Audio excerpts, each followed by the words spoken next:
Mechanicsburg Wildcat football, presented by 11 Oaks Farms in Newville, live on Go Mechanicsburg. Be sure to like, subscribe, and follow Wildcat Athletics at Go Mechanicsburg on YouTube. Available on all smart devices. Wildcat football live on YouTube at Go Mechanicsburg is presented by 11 Oaks Farms in Newville, Bobby Ray Hall Automotive Group, Charity Kastner RSR Realtors, Your Neighborhood Chick-fil-A at Shepherdstown Crossing, Lawnscapes Inc., Members First Federal Credit Union, Operation Wildcat, OSS Health, now with 2 locations on the West Shore, Mechanicsburg Area Recreation Department, RBC Wealth Management and the Turnbridge Group, Renewed Hearing Solutions, Shaggy Chic Dog Grooming, Sheets, Snappers Bar and Grill, Seth Gardner State Farm, Your Harrisburg True Green Lawn Care, Westshire Decks servicing all of Central PA, the Wildcat Foundation, and Wolf Brewing Company.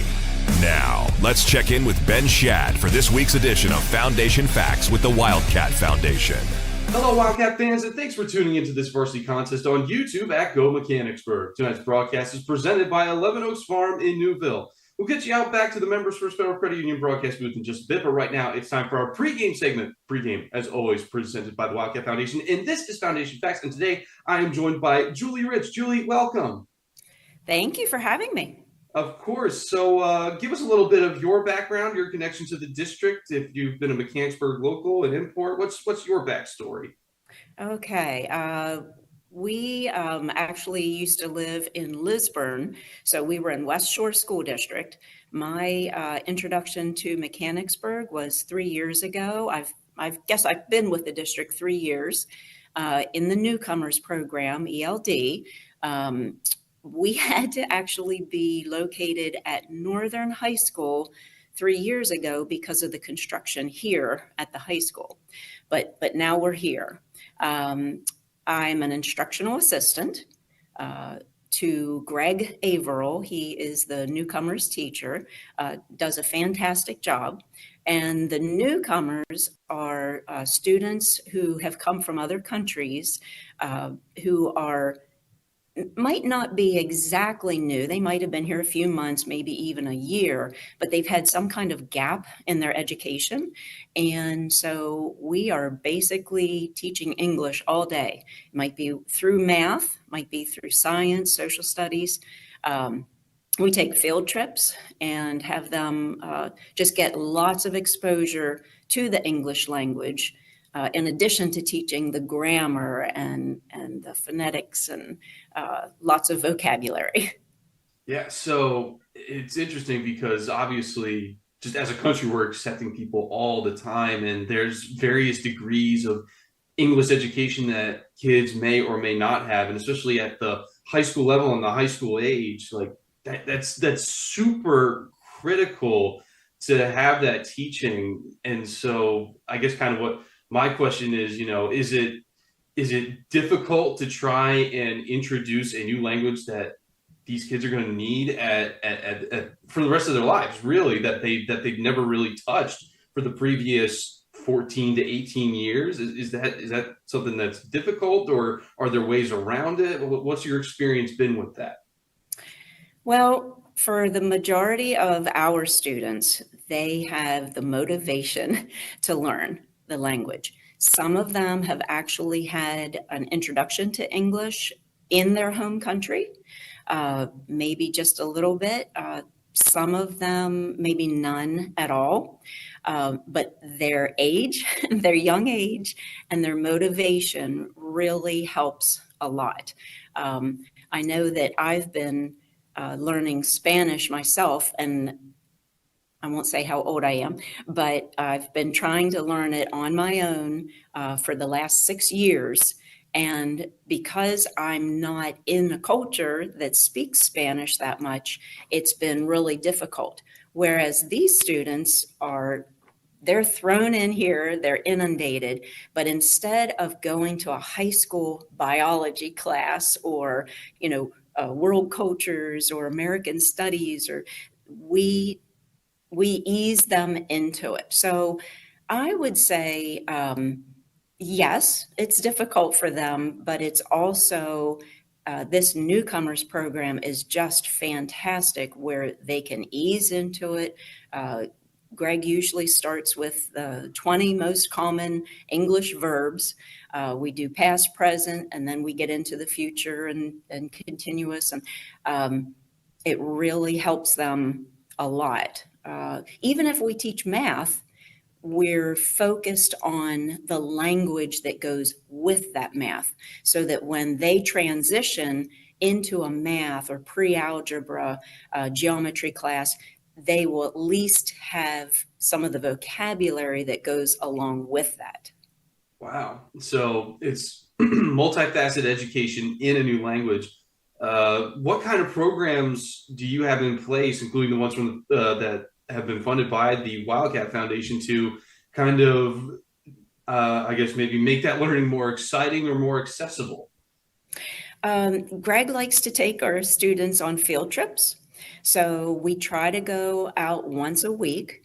We've gone to the state capitol. Let's see, we've gone to Hershey Chocolate World. We've done trips to an apple orchard, so that, or the State Farm Show, even. We've gone there. That way the students are hearing the language come from multiple sources, not just, Greg and myself. And so they're kind of thrown into it, but out, in the culture, not just in the school setting. So that's one thing that we do. And usually it doesn't cost that much. We try to go places for free, and the district will provide the van for us, the transportation. And that's the other thing I didn't mention, that the newcomers program is actually through a consortium. So I believe it's 6 school districts, and we have students come from other districts, and they help to support us also. So I believe it's Northern and South Middleton. I'm not going to say the others. I know Big Spring for sure, because we've had students from there in the past, but there are about 6 school districts in that consortium. Interesting. And so what's been your program that you're doing with the Wildcat Foundation specifically, your grant program? Yeah, that came about. I decided to write the grant because the students are with us almost the entire day. They do go out for physical education. When they've been with us for a while, they can go out and actually take one class. Right now, we have students taking a business class. One student is taking an art class. In the spring, I believe one of our students will go take, I believe it's fashion design. So they do get out a little, but mostly they're with us. So they're inundated with the English language, and they get tired. They need a brain break, which actually, when I taught elementary school, we were taught to give students brain breaks, even though English was their first language. So I decided to write the grant because the students enjoy playing board games while they take that brain break. And it still gets them a little bit of English language, but they're also in a relaxed atmosphere, playing a game, getting to know the other students in the class. So I wrote the grant. It was only a little over $100. We got Uno. We got, I think it was a Go Fish game. We got Connect 4. Simple games that anybody can play, regardless of your language. And then we also like to take the students outside for extra physical activity, just to give them a break. So, of course, I think the favorite in just about every country is soccer. And so we also ask for a soccer ball and pennies. Last year, we had a dozen students, and we had some students from the previous year who, if they had a study hall, they were able to join us for soccer outside. So we got some red pennies, and we'll be using those so that we know who's on which team. These students don't always know each other. They obviously don't all speak the same first language. So it helps, to have those. And we got a cornhole game also so that they could play cornhole. Sometimes these games are used in the classroom, not just for a break, but we take a break and we incorporate language. So for instance, our Jenga game, the students love playing that, but each time they pull a piece and put it on the top, somebody from the group asks them a question in English and they answer it in English. So that helps them too to relax, but it's also practicing their English skills. Awesome. So sounds like there's just all these different resources for these students to be able to grow together, learn together, and also relax together, a very key component in all aspects of life. Well, Julie, thank you so much for joining us. And folks, this has been Foundation Facts presented by the Wildcat Foundation. Learn more about them online at wildcatfoundation.org. We're going to take a quick break and be back after this. Hey there, Wildcat fans. It's Mike Garland, voice of Wildcat Athletics. And that map you're looking at and those little blue pins, they represent the central Pennsylvania locations of our broadcast partners. From our presenting sponsor, 11 Oaks Farms, to the south and west in Newville, to one of our newest partners, Shaggy Chic Dog Grooming on South Market Street in Mechanicsburg, and everywhere in between, these are community-oriented businesses and their dollars are supporting Wildcat Athletics. So in turn, fans, I ask you to support them. Pick up the phone and price their services. Shop in their store locations. Tell them you heard about it during a broadcast of Wildcat Athletics. Go to mbgsd.org or download the new district app and navigate to the Athletics tab to learn more about each one of these great central Pennsylvania businesses. We thank them for their support and encourage you to support them as well. Locally owned and operated, 11 Oaks Farms raises Wagyu beef and heritage breed pork right here in Newville, Pennsylvania. Our low-stress practices and carefully designed diets produce some of the finest meats you will ever experience. We also offer a selection of quality Angus beef, pork, chicken, seasonings, sauces, pantry items, and much more. Shop online at 11oaksfarms.com. Visit us in-store at 34 North Corporation Street in Newville or call 717-360-8249.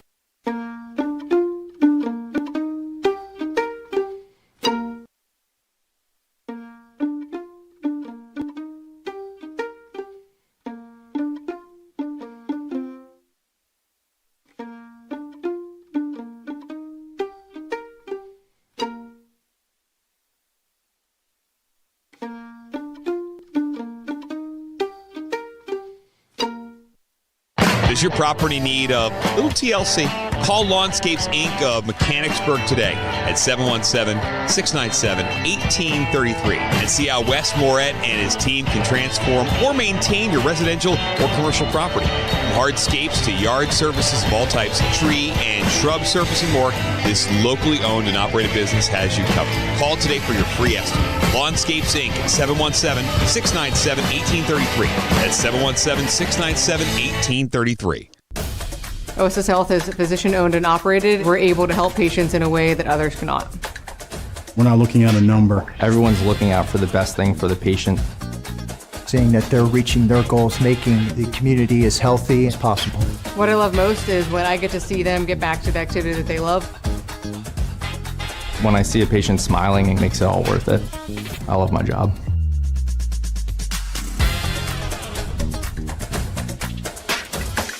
Operation Wildcat is a nonprofit organization whose mission is to pool the resources in our community to help our school district students, families, and staff members in need. We'll take your new or gently used back-to-school items, bikes, books, clothing, dresses and suits, furniture, Halloween costumes, gifts for the holiday, Christmas tree decorations, pennies, socks, underwear, Thanksgiving food, toothbrushes and toothpaste, and yard sale items. Learn more at OperationWildcat.org and go Wildcats.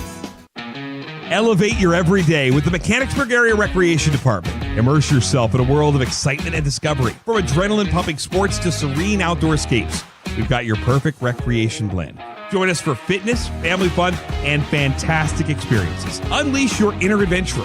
It's time for a thrilling escape. Visit mbgsd.org and click on the Recreation tab, or drop by our office at the Trails and Trees Environmental Center, Mechanicsburg Area Recreation, where every moment is a new adventure.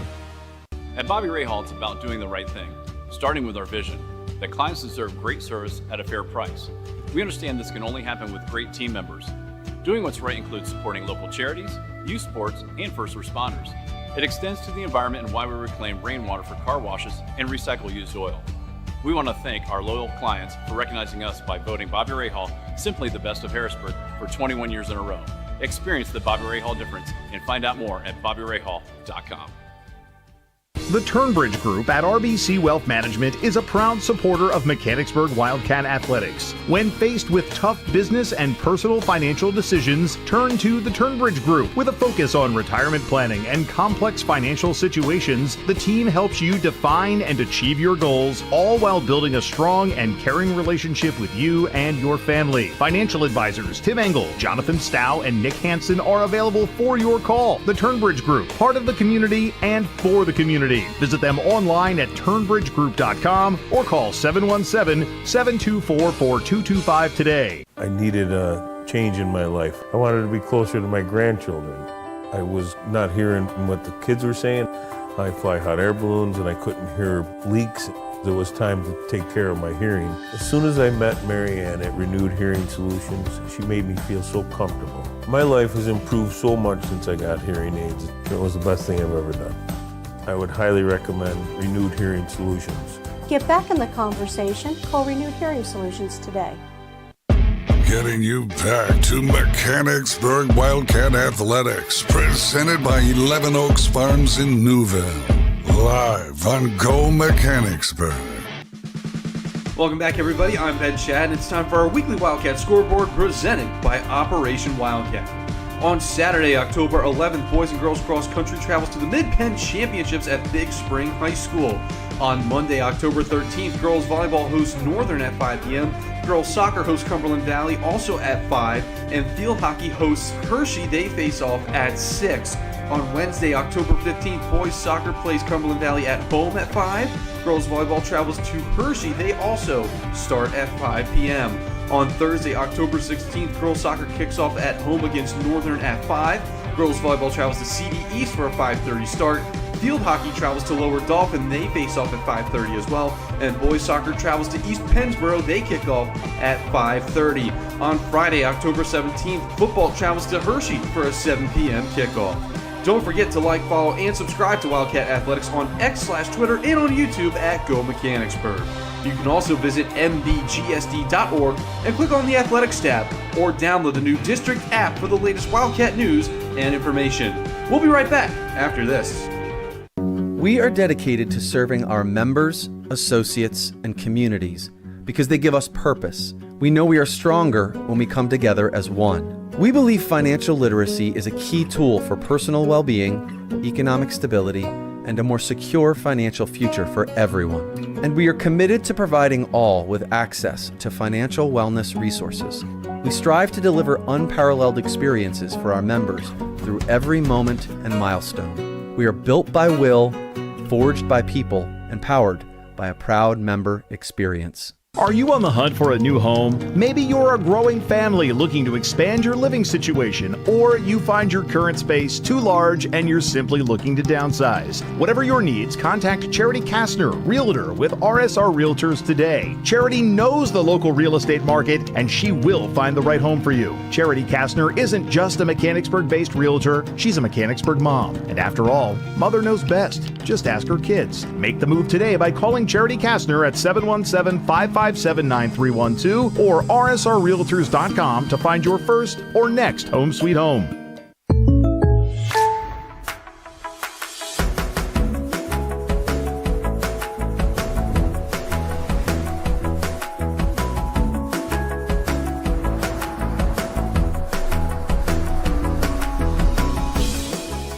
The State Farm Personal Price Plan helps you create an affordable price just for you.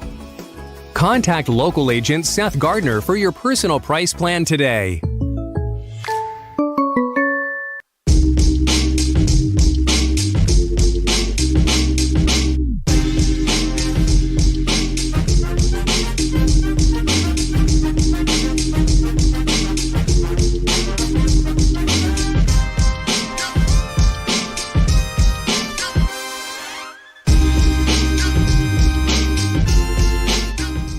Snappers Bar and Grill at 120 East Allen Street in Mechanicsburg is proud to support Wildcat Athletics. Snappers is open Monday through Saturday from 11 a.m. until 9 p.m. and offers outstanding service and exceptional food and drink options, all at a fair price. Stop in for fresh seafood, delicious hand-cut steaks, and homemade pasta dishes. Snappers also offers a variety of sandwiches, fresh, crisp salads, and awesome appetizers. Dine in, carry out, or have your next big gathering catered. Snappers Bar and Grill. Call 717-697-9475 to learn more. With True Green, we got a great price on a golf course quality lawn, which attracted golfers.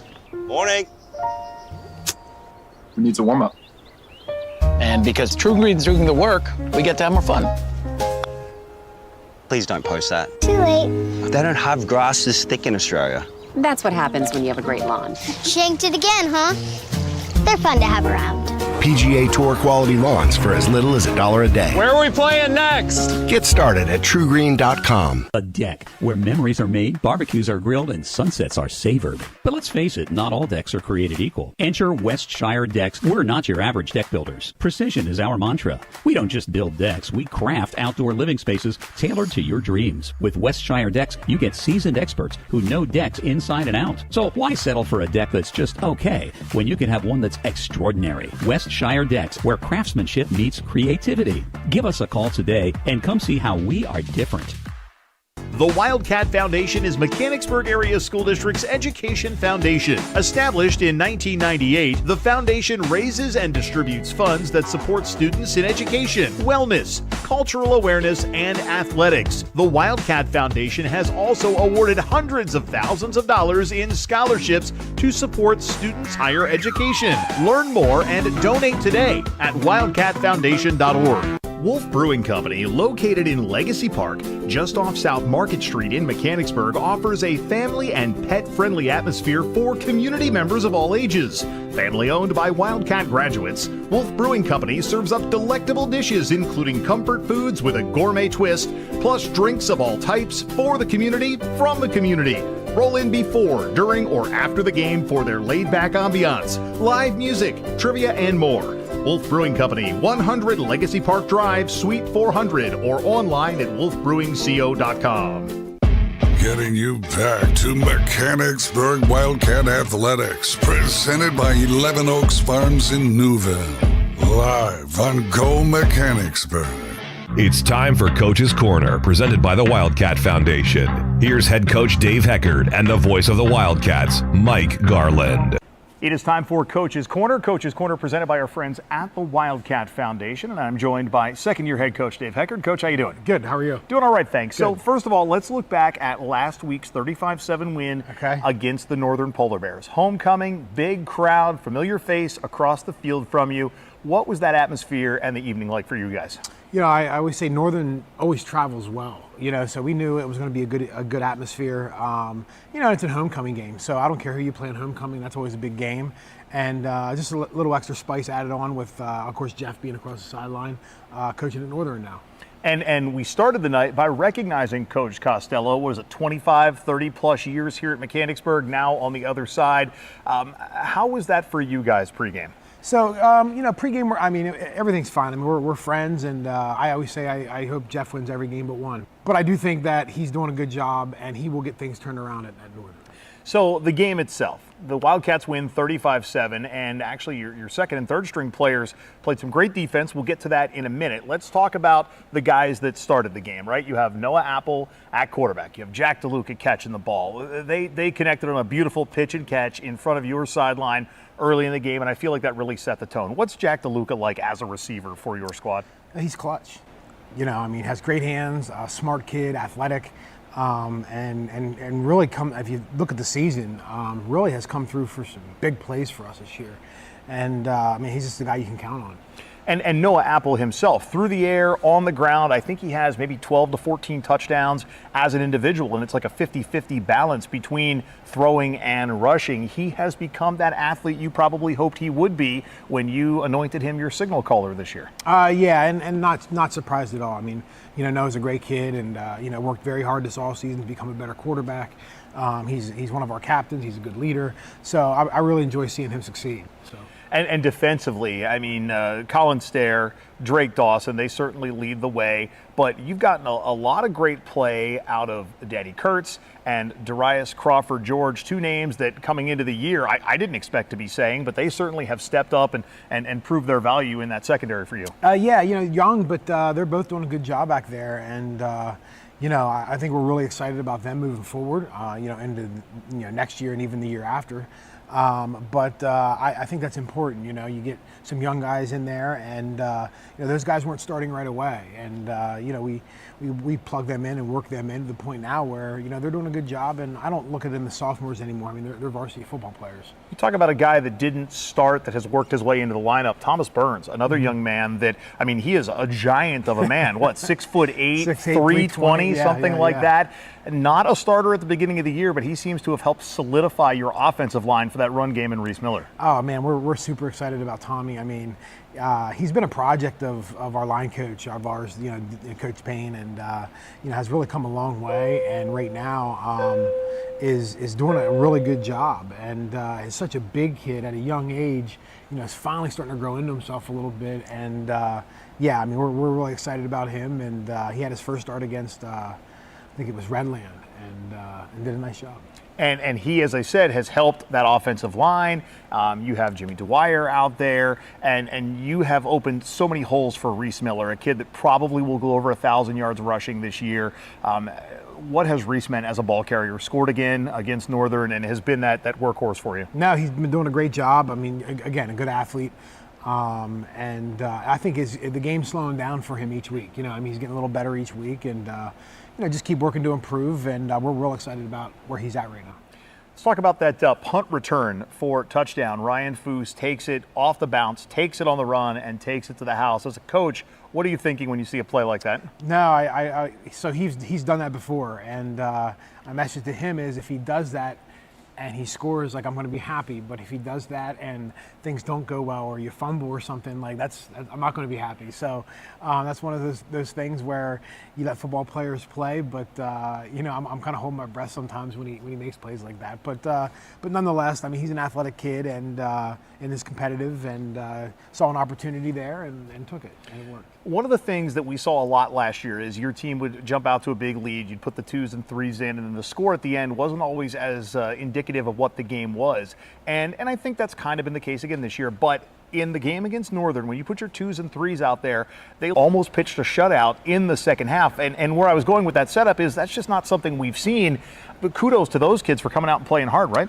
So I think, one of the things about coaching football is you have to get the other guys ready, and injuries happen in this sport. So if you think you're going to just throw 11 guys out there and that's going to be every week, that's not real. That's not going to happen. It's such a tough physical sport. Guys go down, guys get hurt.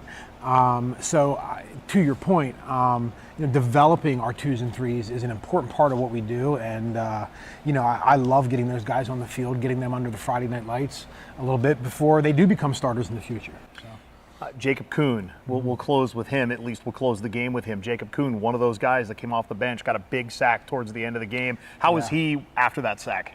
No, obviously, Jacob's a good athlete and really hasn't been in much, has been hampered by some shin splints throughout the season, and finally has it under control a little bit right now, and is a guy that, had an outstanding camp for us, and unfortunately, from the beginning of the year has just been hampered by some shin splints, but now seems to be recovering and doing well, and again, that depth piece, he'll add depth to our defensive line and hopefully help us out. I know you're a very confident coach, but if I told you at the beginning of the year that between saying goodbye to Eli Ryder, Josh Smith, and Isaac Dolman, 5,000 plus yards of offense, more than 60 touchdowns between those guys through the air and on the ground, that you'd be a 6-1 team, would you have believed me?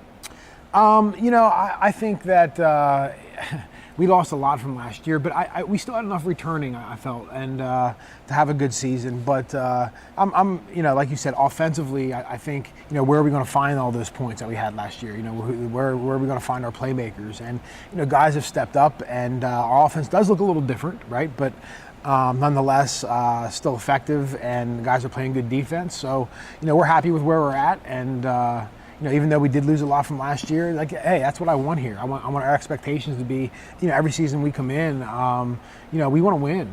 And it's been really cool to see how Noah Apple has stepped up, that Drake Dawson has stepped up, that Jack DeLuca has stepped up. Some guys, I think you expected this performance, and then you have others that have maybe been a bit of surprise offensively and defensively. And we talked about the Danny Kurtzes and the Darius Crawford Georges of the world. So regardless of who is contributing, the Wildcats are getting it done on the field with the win against the Northern Polar Bears. Anything else you'd like to add? No, it was a good homecoming win. It was a great crowd, and that's what we wanted our games. And your quarterback is the homecoming king, just the way it's glorified in the movies and in music, right? He is. That's right. Now, when he came back to the locker room after, did he come back with the crown? Well, no, he didn't come back with the crown, but we made sure that we, made a big deal of it, and the guys were all over him. But that's all fun. So. All right, we're going to take a break, come back, talk about tonight's opponent, the Waynesboro Indians. Coach's Corner presented by our friends at the Wildcat Foundation. Back after this on Go Mechanicsburg. Hey there, Wildcat fans. It's Mike Garland, voice of Wildcat Athletics. And that map you're looking at and those little blue pins, they represent the central Pennsylvania locations of our broadcast partners. From our presenting sponsor, 11 Oaks Farms, to the south and west in Newville, to one of our newest partners, Shaggy Chic Dog Grooming on South Market Street in Mechanicsburg, and everywhere in between, these are community-oriented businesses and their dollars are supporting Wildcat Athletics. So in turn, fans, I ask you to support them. Pick up the phone and price their services. Shop in their store locations. Tell them you heard about it during a broadcast of Wildcat Athletics. Go to mbgsd.org or download the new district app and navigate to the Athletics tab to learn more about each one of these great central Pennsylvania businesses. We thank them for their support and encourage you to support them as well. We are dedicated to serving our members, associates, and communities because they give us purpose. We know we are stronger when we come together as one. We believe financial literacy is a key tool for personal well-being, economic stability, and a more secure financial future for everyone. And we are committed to providing all with access to financial wellness resources. We strive to deliver unparalleled experiences for our members through every moment and milestone. We are built by will, forged by people, and powered by a proud member experience. Are you on the hunt for a new home? Maybe you're a growing family looking to expand your living situation, or you find your current space too large and you're simply looking to downsize. Whatever your needs, contact Charity Kastner, Realtor with RSR Realtors today. Charity knows the local real estate market and she will find the right home for you. Charity Kastner isn't just a Mechanicsburg-based realtor, she's a Mechanicsburg mom. And after all, mother knows best. Just ask her kids. Make the move today by calling Charity Kastner at 717-557-9312 or rsrrealtors.com to find your first or next home sweet home.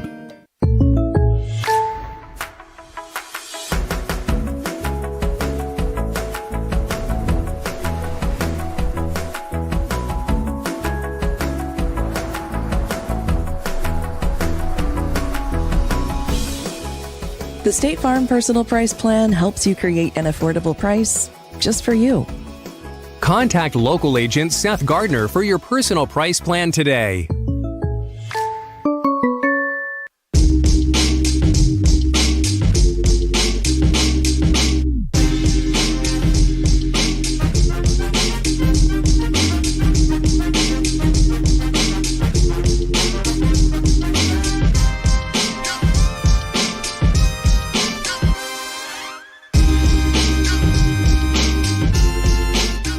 Snappers Bar and Grill at 120 East Allen Street in Mechanicsburg is proud to support Wildcat Athletics. Snappers is open Monday through Saturday from 11 a.m. until 9 p.m. and offers outstanding service and exceptional food and drink options, all at a fair price. Stop in for fresh seafood, delicious hand-cut steaks, and homemade pasta dishes. Snappers also offers a variety of sandwiches, fresh, crisp salads, and awesome appetizers. Dine in, carry out, or have your next big gathering catered. Snappers Bar and Grill, call 717-697-9475 to learn more. With True Green, we got a great price on a golf course quality lawn, which attracted golfers.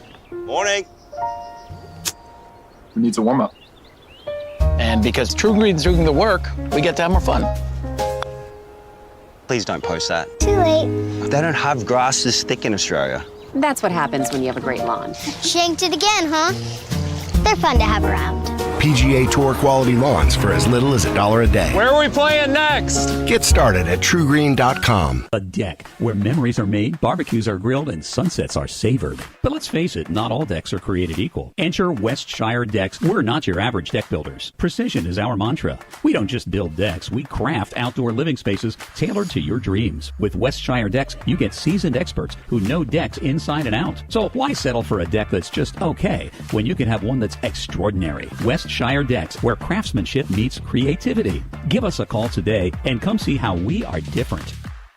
The Wildcat Foundation is Mechanicsburg Area School District's education foundation. Established in 1998, the foundation raises and distributes funds that support students in education, wellness, cultural awareness, and athletics. The Wildcat Foundation has also awarded hundreds of thousands of dollars in scholarships to support students' higher education. Learn more and donate today at wildcatfoundation.org. Wolf Brewing Company, located in Legacy Park, just off South Market Street in Mechanicsburg, offers a family and pet-friendly atmosphere for community members of all ages. Family owned by Wildcat graduates, Wolf Brewing Company serves up delectable dishes including comfort foods with a gourmet twist, plus drinks of all types for the community, from the community.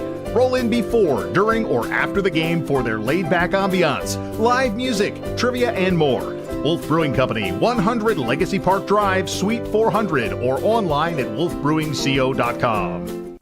Getting you back to Mechanicsburg Wildcat Athletics, presented by 11 Oaks Farms in Newville. Live on Go Mechanicsburg. Coach's Corner continues on Go Mechanicsburg. We'll get you out to the Members First Federal Credit Union broadcast booth in just a bit. In the meantime, let's talk about tonight's opponent, Coach. It is the Waynesboro Indians and a trip back to the deepest parts of Franklin County for the first time in a couple of years. Yeah. First of all, how do you prep for that road trip? It's it's ironic you mentioned that. We talked as a team here this week about handling that trip. And it's a long trip down there, and I feel like you just have to be ready for it. Make sure that when you get off the bus, you get a good warm up in and get refocused and handle that. But Waynesboro is always a team that plays physical football. I mean, you play them and they hit you. So we're gonna have to be ready to go. And at this point, one game at a time. One game at a time, win the week. Obviously, that's the goal. But when you get off the bus, you are facing your second 6A team of the year. Carlisle was the other in week one. Now, this is a Waynesboro team that only has 2 wins on the season. They've beaten Northern, and they beat their kind of cross-county rival Greencastle in week one. So not only how do you prep the kids for the bus ride, which you just talked about, but how do you keep them focused on a team that only has 2 wins? Clearly, they came out against Northern pretty focused. But, again, you have a team that's been struggling. How do you keep them focused? I feel like that's a big challenge, and the kids know sometimes, they're you can't fool them, with, the internet and all that stuff. They know what they're up against. And I think one of the toughest things as a coach is handling, that their egos and that confidence level, right? Like, at each practice we come out and we make sure that they know that they have to practice well. We focus on our own improvement. As much as we're focused on Waynesboro and beating Waynesboro, we focus on improving ourselves. And, I think that's the most important part, right? Self-improvement. What stands out about the Waynesboro offense? I know they bring back, at least as I was looking at the roster, some names that I recognized from a couple of years ago. But what do you know about the Waynesboro offense that might give us trouble? No, their quarterback's, I think a 2-year returning starter and has a lot of experience back there, and is a really good athlete, moves around well back there. Their running back is a pretty big running back, about 220 pounds. So, tackling that all night can be difficult, but I think they're 2 of their better guys, and they have a pretty good offensive lineman, pretty good tackle as well. So, they got enough back that they can hurt you. So, we got to be ready to go and make sure that we get off the bus and make sure we get off the bus and are ready to play. So. And as we head into week 8, obviously you know what the team is at this point, and I think the opponents around the Mid-Penn know what Mechanicsburg is. So we've seen some trickeration. We've seen a wide receiver option pass. We've seen 3 and 4 receivers stacked on either side. Does the playbook continue to evolve week over week? Always evolving. We try to find an identity, and each week we play a new team who has different strengths, different weaknesses, and we try to put an offense out there each week that can kind of counter and play off of those weaknesses from the other team. So always evolving. As far as our offense. So. Everybody fairly healthy heading into this week? Yeah, that was one thing that was nice. I mean, last week, we were able to get some of those guys off the field, by halftime and get healthy. And I mean, nothing crazy, but just the normal wear and tear. So. Yeah, the grind, obviously. That's the football season started in August, so to get out there and play in what will be week 8 with 2 big games after that. And that's the other thing, is to keep them focused on this week. Hershey and Shippensburg are on the horizon, but those games don't mean anything if there's a slip up against Waynesboro. No, correct. And I think that can be even more difficult, where you're preparing for Waynesboro. Then in the future you have, 2 games coming up that are pretty big. But those 2 games aren't big games if we don't take care of this week. So should be a good time. All right, Coach, anything else you want to add on tonight's game? No, every ready to rock and roll. Sounds good. We're going to take a break. When we come back, we're actually going to check in with our friends from Operation Wildcat. A couple of weeks ago during the Redland game, I messed something up at halftime, and you heard the audio from the marching band. You saw the visuals from Operation Wildcat. That does not gel. So we're going to give our friends at Operation Wildcat a make good to talk about one of their great projects, and then we'll kick it off from Waynesboro. We're going to take a break. Be right back after this, live on Go Mechanicsburg. You've been watching Coach's Corner, presented by the Wildcat Foundation. Coming up, we'll get you out to the stadium for tonight's game live on YouTube at Go Mechanicsburg. Locally owned and operated, 11 Oaks Farms raises Wagyu beef and heritage breed pork right here in Newville, Pennsylvania. Our low-stress practices and carefully designed diets produce some of the finest meats you will ever experience. We also offer a selection of quality Angus beef, pork, chicken, seasonings, sauces, pantry items, and much more. Shop online at 11oaksfarms.com. Visit us in-store at 34 North Corporation Street in Newville or call 717-360-8249.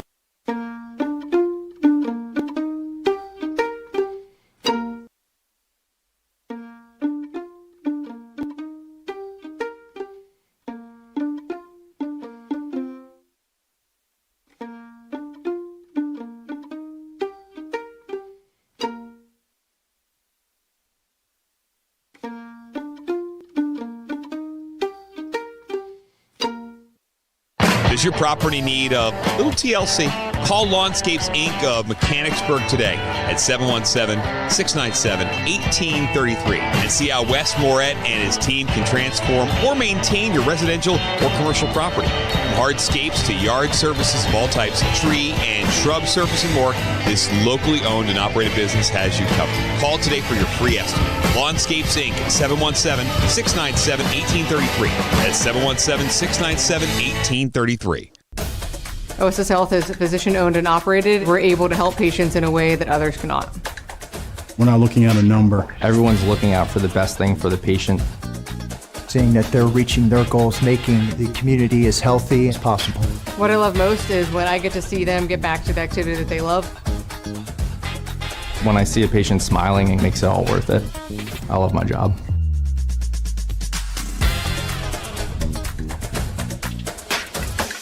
Operation Wildcat is a nonprofit organization whose mission is to pool the resources in our community to help our school district students, families, and staff members in need. We'll take your new or gently used back-to-school items, bikes, books, clothing, dresses and suits, furniture, Halloween costumes, gifts for the holiday, Christmas tree decorations, pennies, socks, underwear, Thanksgiving food, toothbrushes and toothpaste, and yard sale items. Learn more at OperationWildcat.org and go Wildcats. Elevate your everyday with the Mechanicsburg Area Recreation Department. Immerse yourself in a world of excitement and discovery. From adrenaline-pumping sports to serene outdoor escapes, we've got your perfect recreation blend. Join us for fitness, family fun, and fantastic experiences. Unleash your inner adventurer. It's time for a thrilling escape. Visit mbgsd.org and click on the Recreation tab, or drop by our office at the Trails and Trees Environmental Center, Mechanicsburg Area Recreation, where every moment is a new adventure. At Bobby Rahal, it's about doing the right thing, starting with our vision, that clients deserve great service at a fair price. We understand this can only happen with great team members. Doing what's right includes supporting local charities, youth sports, and first responders. It extends to the environment and why we reclaim rainwater for car washes and recycle used oil. We want to thank our loyal clients for recognizing us by voting Bobby Rahal simply the best of Harrisburg for 21 years in a row. Experience the Bobby Rahal difference and find out more at bobbyrahal.com. The Turnbridge Group at RBC Wealth Management is a proud supporter of Mechanicsburg Wildcat Athletics. When faced with tough business and personal financial decisions, turn to the Turnbridge Group. With a focus on retirement planning and complex financial situations, the team helps you define and achieve your goals, all while building a strong and caring relationship with you and your family. Financial advisors Tim Engel, Jonathan Stow, and Nick Hansen are available for your call. The Turnbridge Group, part of the community and for the community. Visit them online at turnbridgegroup.com or call 717-724-4225 today. I needed a change in my life. I wanted to be closer to my grandchildren. I was not hearing what the kids were saying. I fly hot air balloons and I couldn't hear leaks.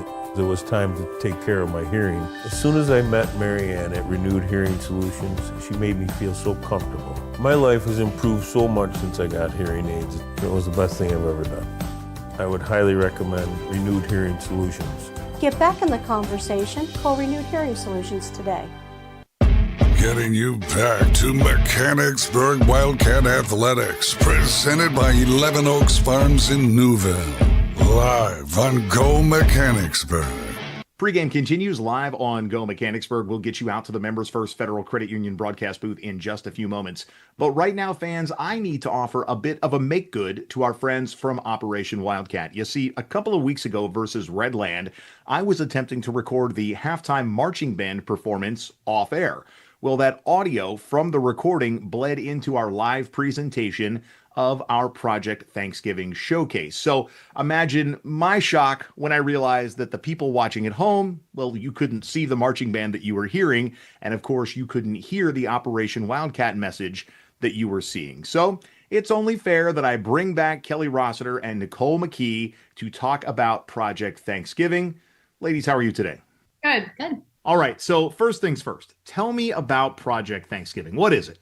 All right, I'll start then. Project Thanksgiving helps families in the Mechanicsburg School District who may need some help around the holidays to make sure that they have all of the food they need to make a holiday meal and take some of that stress, the financial stress and kind of the preparation stress off their plate. We want to make sure that all of the kids in our district have that ability to celebrate holidays with their family and have the core memories of all the holidays with all the typical traditional Thanksgiving food. And you put all this food in a handy dandy little box that they can take home with them. What exactly goes in the box? Typical Thanksgiving fixings. So what we will ask for will be non-perishable for the most part. So we will ask for boxed mashed potatoes, boxed stuffing, canned vegetables.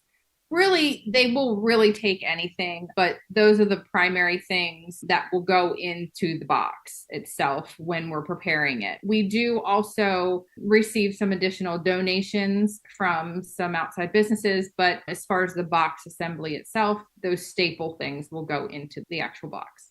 Okay, and we'll get to the assembly in just a bit, but you mentioned outside donations. So let's start there. Where do all of these items come from? So we usually get turkeys from Paulus Farm. So thank you to them. They donate repeatedly, which is awesome and also allows us to support a local business in a way. We also have Hillendale Farms, who gives out eggs to all of our families, which is also a great benefit for them. And I believe we also get pies from Paulus. So they also give us the pies, which obviously all of those things are kind of delivered last minute for the families as soon as they come to pick things up. What else am I missing? We get rolls from Martin Rolls. We also get gift cards from Giant. Giant Foods actually gave us $2,000 worth of gift cards.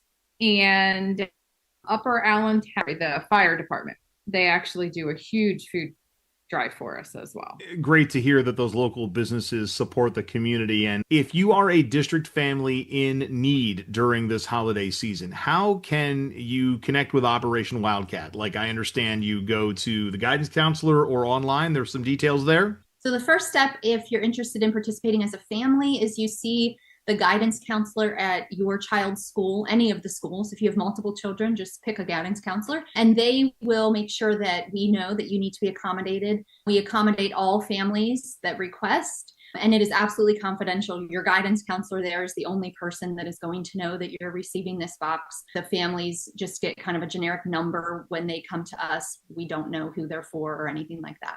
So it's completely confidential. How long have you guys been involved with Operation Wildcat and Project Thanksgiving? We're actually both brand new. We just started this year. We took over for Angie.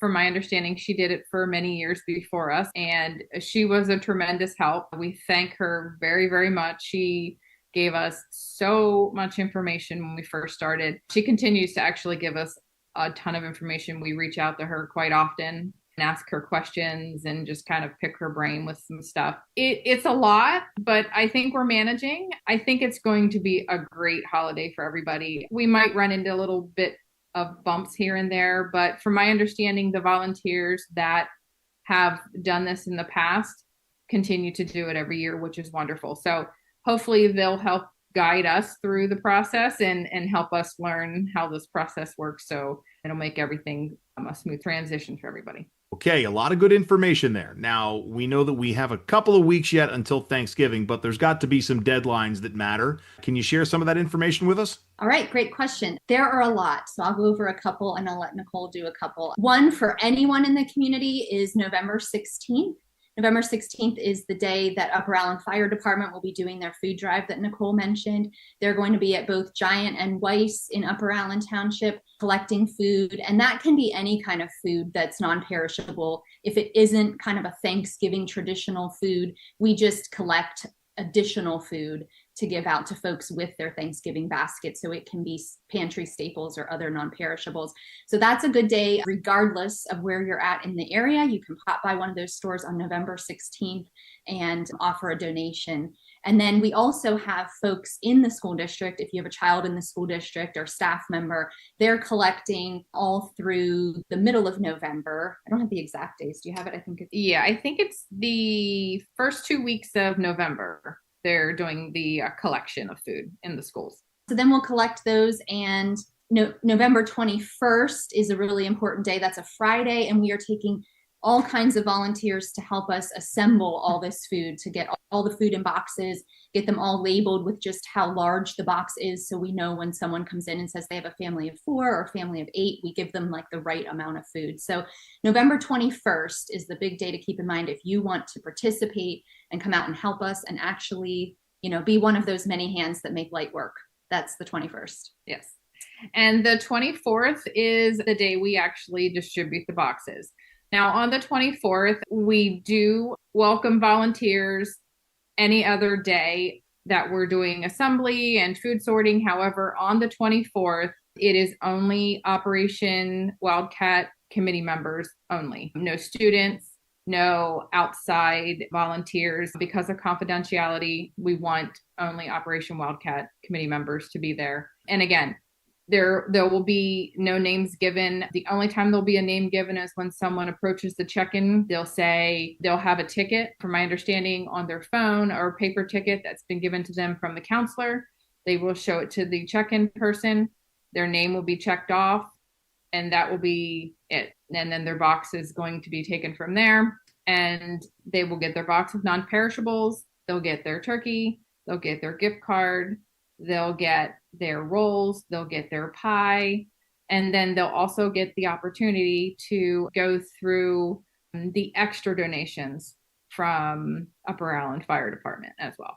If I want to get involved, if our viewers want to get involved, how can we do that as a community, either by giving time to prep the boxes or donating? How do we get involved?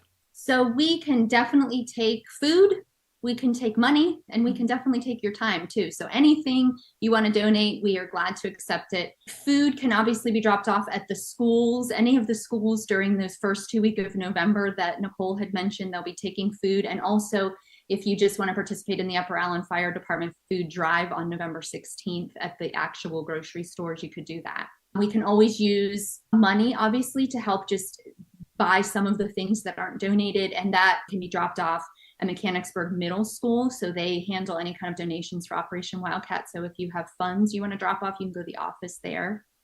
And then you can talk about time. Yes. And then the Sign-up sheets will be created for each individual day that we actually need volunteers. Those sign-up sheets will actually be on the Operation Wildcat website, and they will also be sent out via email. So if anyone's interested in volunteering, please go to the Operation Wildcat website and sign up to receive email notifications from them. Once those sign-up sheets are ready, then they will receive a notification in an email saying, we're looking for volunteers for this date, for this, and then they can go in and they can sign up for a time slot. There'll be individual time slots for each individual school, for each individual business to go and collect the donation food. And then any food collected will then be able to be dropped off at the middle school. And there'll be signage that will indicate where the food can be dropped off. Thanks a lot, Kelly and Nicole. Welcome to the Operation Wildcat family, by the way, and thank you for taking a few moments to talk about Project Thanksgiving. Learn more at operationwildcat.org. A couple of housekeeping notes before we wrap things up. The Operation Wildcat Fall Meeting is happening at the Kindergarten Academy. That is October 20th at 7 o'clock.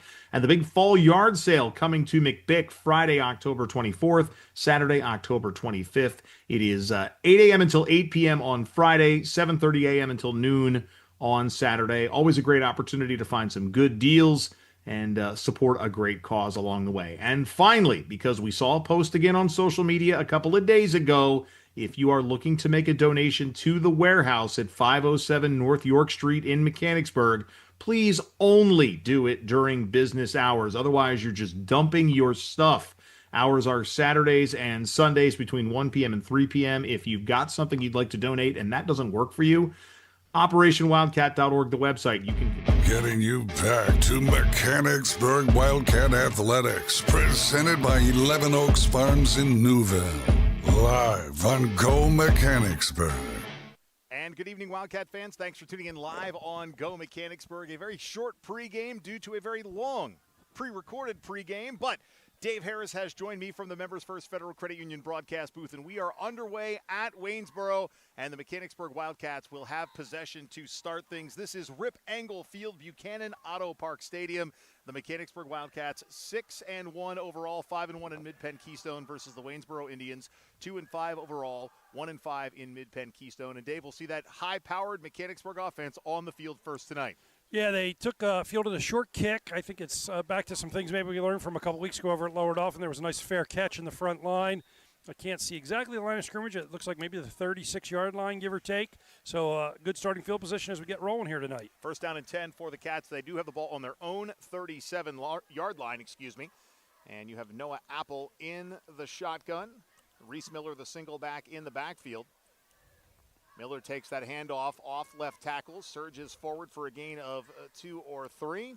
Coming out of the pile for the tackle for the Waynesboro Indians is Brady Myers, a sophomore. Our position here at Waynesboro, the same as it was about 2 years ago. We're at about the 25-yard line on the visiting side, and it's not a deep bleacher, so we're not quite at field level, but darn close. And there'll be a lot of speculation and guessing throughout the broadcast, so please don't hold that against us. We do it most of the time, but now we have a good reason for it. Second down and 7. The Cats with the ball on their own 40-yard line. Reese Miller one more time into the second level, tackled near the big center field circle here at Rip Engel Field. And again, that's Brady Myers. So Cats are going to have the ball third down and 4. Yeah, good situation to be in here, right? You want to stay within your plan, stay within the sticks here. So third and not exactly short, but third and reasonable. So leaves your whole playbook open to you. Apple, another running down. Reese Miller turns the corner. He's going to pick up the first down, comes up the near sideline, zipped right past us at the 10, and he is brought down near the 5-yard line. A touchdown-saving tackle made by Christian Monday. Yeah, kind of anticlimactic in its own way that it happened right in front of us. I don't think the opposing fans saw it. There's not a lot of visiting fans here tonight. It's a long trip down here. And, Reese kind of got the corner, turned it up, got the first down, and there was no pursuit coming at all from the Waynesboro defense. And it was the short side of the field. He just took off, and it was a foot race, and he almost pulled it off. Danny Kurtz and Ryan Foose are split to the right. J.J. Gould to the left. Drake Dawson, the fullback, as Noah Apple goes under center, and Drake Dawson takes that belly dive and advances forward to about the 1-yard line. So second and goal from the 1 for the Mechanicsburg Wildcats, looking to jump out early in this one. Yeah, if you're Coach Eckert, long ride down here. Sometimes kids are a little flat. It's a long trip. And how are you going to come out? How are you going to start? It's a homecoming game, of course, for Waynesboro, I believe. Full stands over there. So to come right out, move the sticks, get that big first down run, or get that big run for a first down, and knocking on the door. Apple under center again. Reese Miller, he is gobbled up in the backfield. A loss on the play, the first negative play of the day for the Mechanicsburg Wildcats, as the senior Carter Long broke through and corralled Reese Miller high. So 3rd and goal now from the 4-yard line, a loss of 2 for the Wildcats. Yeah, no, he definitely came in, it seemed like kind of scot-free without a whole lot of attention paid to him. Definitely got him up high, but there was no question stopped in his tracks. J.J. Gould split right. Drake Dawson, again, the fullback. Reese Miller dots that I. And Ryan Foose to the left. It's a play action. Noah Apple into the end zone. Caught. Touchdown, Wildcats. Drake Dawson with the reception in the end zone, and the Cats are on the board first. Yeah, designed to roll out here, but Eli gets a little pressure. He beats it. He's got a decision to make. Do I tuck and go, or do I force that ball in there? And Drake ran a nice little route, and he holed up and sat down in. And, you got to have confidence in your receiver. Otherwise, you're tempted to tuck that thing and run that in there. But made a nice decision there, Eli did, and Dawson helped it pay off. And in that case, that's your fullback coming out of the backfield as well. The snap, the hold, the kick is up, and it is no good. So wow. Tanner Minnick can't convert. 9:17 remaining in quarter number 1. It's Mechanicsburg 6 and Waynesboro nothing. We'll be back in just a moment, live on Go Mechanicsburg. Wolf Brewing Company, located in Legacy Park, just off South Market Street in Mechanicsburg, offers a family and pet-friendly atmosphere for community members of all ages. Family owned by Wildcat graduates, Wolf Brewing Company serves up delectable dishes including comfort foods with a gourmet twist, plus drinks of all types for the community, from the community. Roll in before, during, or after the game for their laid-back ambiance, live music, trivia, and more. Wolf Brewing Company, 100 Legacy Park Drive, Suite 400, or online at wolfbrewingco.com. Getting you back to Mechanicsburg Wildcat Athletics, presented by 11 Oaks Farms in Newville. Live on Go Mechanicsburg. And welcome back to Rip Engel Field at Buchanan Auto Park Stadium. Deep in Franklin County, Mike Garland, Dave Harris, we're hanging out in the Members First Federal Credit Union broadcast booth. A chilly night, probably our first true chilly fall Friday night. Dave, it is pants and sleeves weather, no doubt, for tonight's Week 8 matchup. And that kickoff fielded near the 20 and fumbled. And a nice job on the coverage by the Wildcats. That was Stephen Howard on the return. And the Cats swarmed Howard and that loose ball as Waynesboro has their first possession near the 20. J.J. Gould, who we're often talking about fielding punts, and he does a little bit of everything for the Wildcats. And he got down there quickly, took advantage of kind of the faux pas by Waynesboro and stopped him in his tracks. And so here they start at their 21-yard line. If you're the Cats, again, you came down other than the mixed extra point. So far, things are looking good, and you want to get your defense out there and see if indeed you can keep this going and get a 3 and out, get that ball back, and just take care of business. This is a business trip, right? That's what Coach wants to do. Come down here, take care of things. Got some bigger fish to fry the next couple weeks, but you can't look past this week. Rayshawn Frazier-Hewitt, the signal caller. It's a run on first down for the Waynesboro Indians and Larry Taylor. And Drake Dawson played a role in that tackle, a 9-yard gain for Larry Taylor. So 2nd down and 1. We'll take a look at our officials after this 2nd down play. And as you mentioned, David, is homecoming tonight. They have their homecoming march-in and festivities where they recognize their fall sports teams right about the time the gates open. So very early, not a lot of folks in the stands, but they did recognize their crew as Waynesboro will pick up a first down on 2nd down and 1. Drew Freeland with the tackle, and coming out of the pile for Waynesboro, Aaron Fortney. Your officials for tonight's game, our referee is John Perry, umpire Stephen Wright, head linesman William Summers, John Freeman is the line judge, and Eric Myers is the back judge. Your mid-pen officiating crew here in Week 8. I can't believe it is Week 8 already, the season flying by. The Wildcats on the road next week at Hershey High School. And for Wildcat fans who have gone to see Hershey play in the past, a reminder, it is at the high school, not at Hershey Park Stadium. Another run, third straight run play. Aaron Fortney for the Waynesboro Indians. Tackle made by Vince Woolery. Woolery seeing some playing time here against the Indians and making his time pay off. Yeah, it'll be interesting to watch here. Rashawn Frazier-Hewitt, number 2, the quarterback. I do remember him from last season.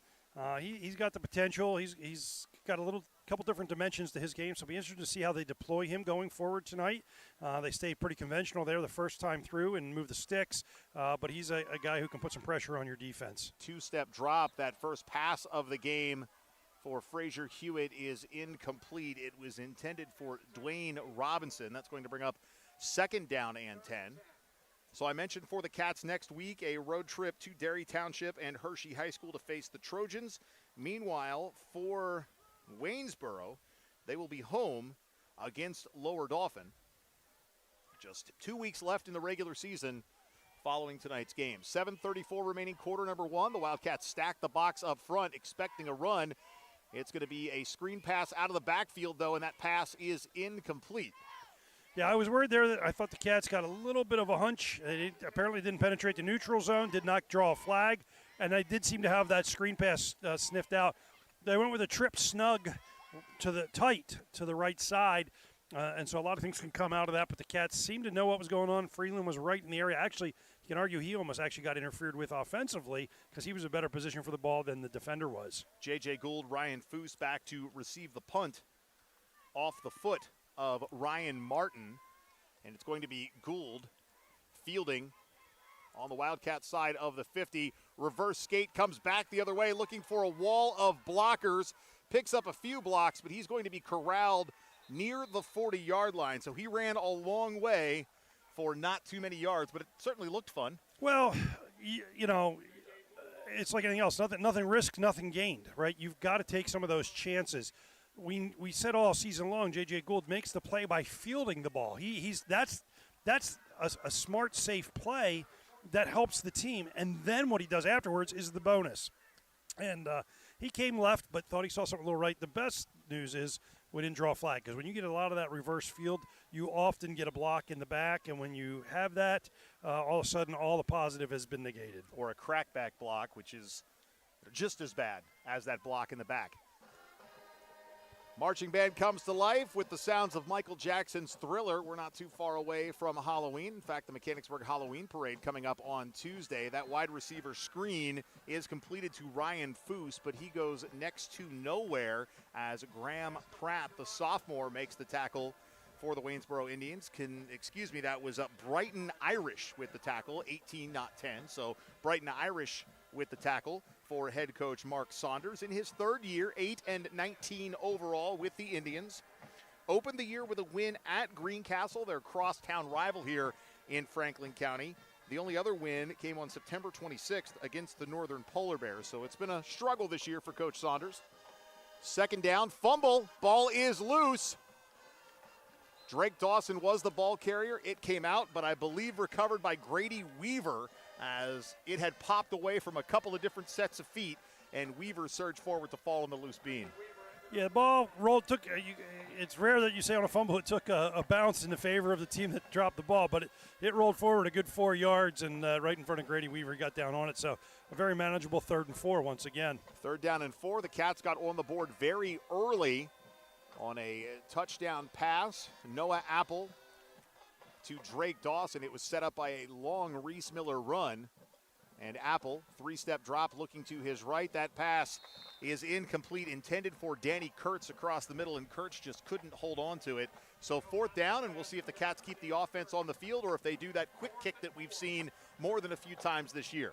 Well, Noah didn't really get his feet set all that well, and sure as heck he threw behind Kurtz. Kurtz should have caught the ball. He'd probably be the first one to tell you, I should have caught the ball. It was a catchable ball, but it was behind him. And we don't see a lot of those kind of mistakes from Noah Apple, but he certainly could have put the ball in a little bit better spot. But they're going to stay out there and try to get this thing on 4th and 5, I believe. Waynesboro doesn't have anybody back. Noah Apple at the moment in the standard shotgun formation. He does drop back, looking to pass, scrambling to his right, heaves it down the field, and it is caught caught for the Wildcat first down. That's J.J. Gould, and the chains are going to move. Well, not only did they not have anybody back for the punt, but J.J. Gould just blows right past him and actually has to come back to the ball, but he goes up and gets it, and he actually taps 2 feet in ground inbounds, and really no mystery to it.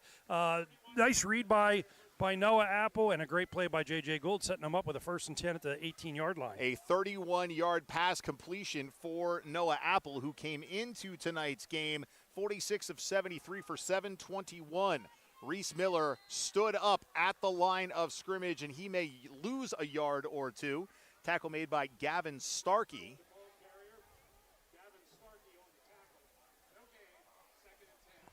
It's actually going to be 2nd down and about 12, as the public address announcer had originally mentioned no gain and 2nd and 10, but by the time the ball is spotted, the Cats will have the ball at the Waynesboro 20-yard line. And you mentioned that long bus ride, Dave. I talked to Coach Eckert about that during Coach's Corner, and he said that was one of the most important parts of this week, the abnormally long bus ride, to make sure the kids stay focused as they traveled from Mechanicsburg to Waynesboro. A little bit of a high shotgun snap. Noah Apple hands it off to Reese Miller, cuts through the defenders like a hot knife through butter. He's inside the 10 before he is pushed down after a gain of 11. It's going to be 3rd down and 1. Yeah, obviously, you talk about the bus ride, and there's a lot of bus rides. We come down here for other sports too, but particularly in football, you don't get the benefit of. It's not a Saturday game where you can come down early, get out, walk around, get your legs. You're pretty much getting on the bus about 4:15, getting down here at 5:30, coming right out on the field for pregame, and you can be a little lethargic. You can be a little sleepy after that.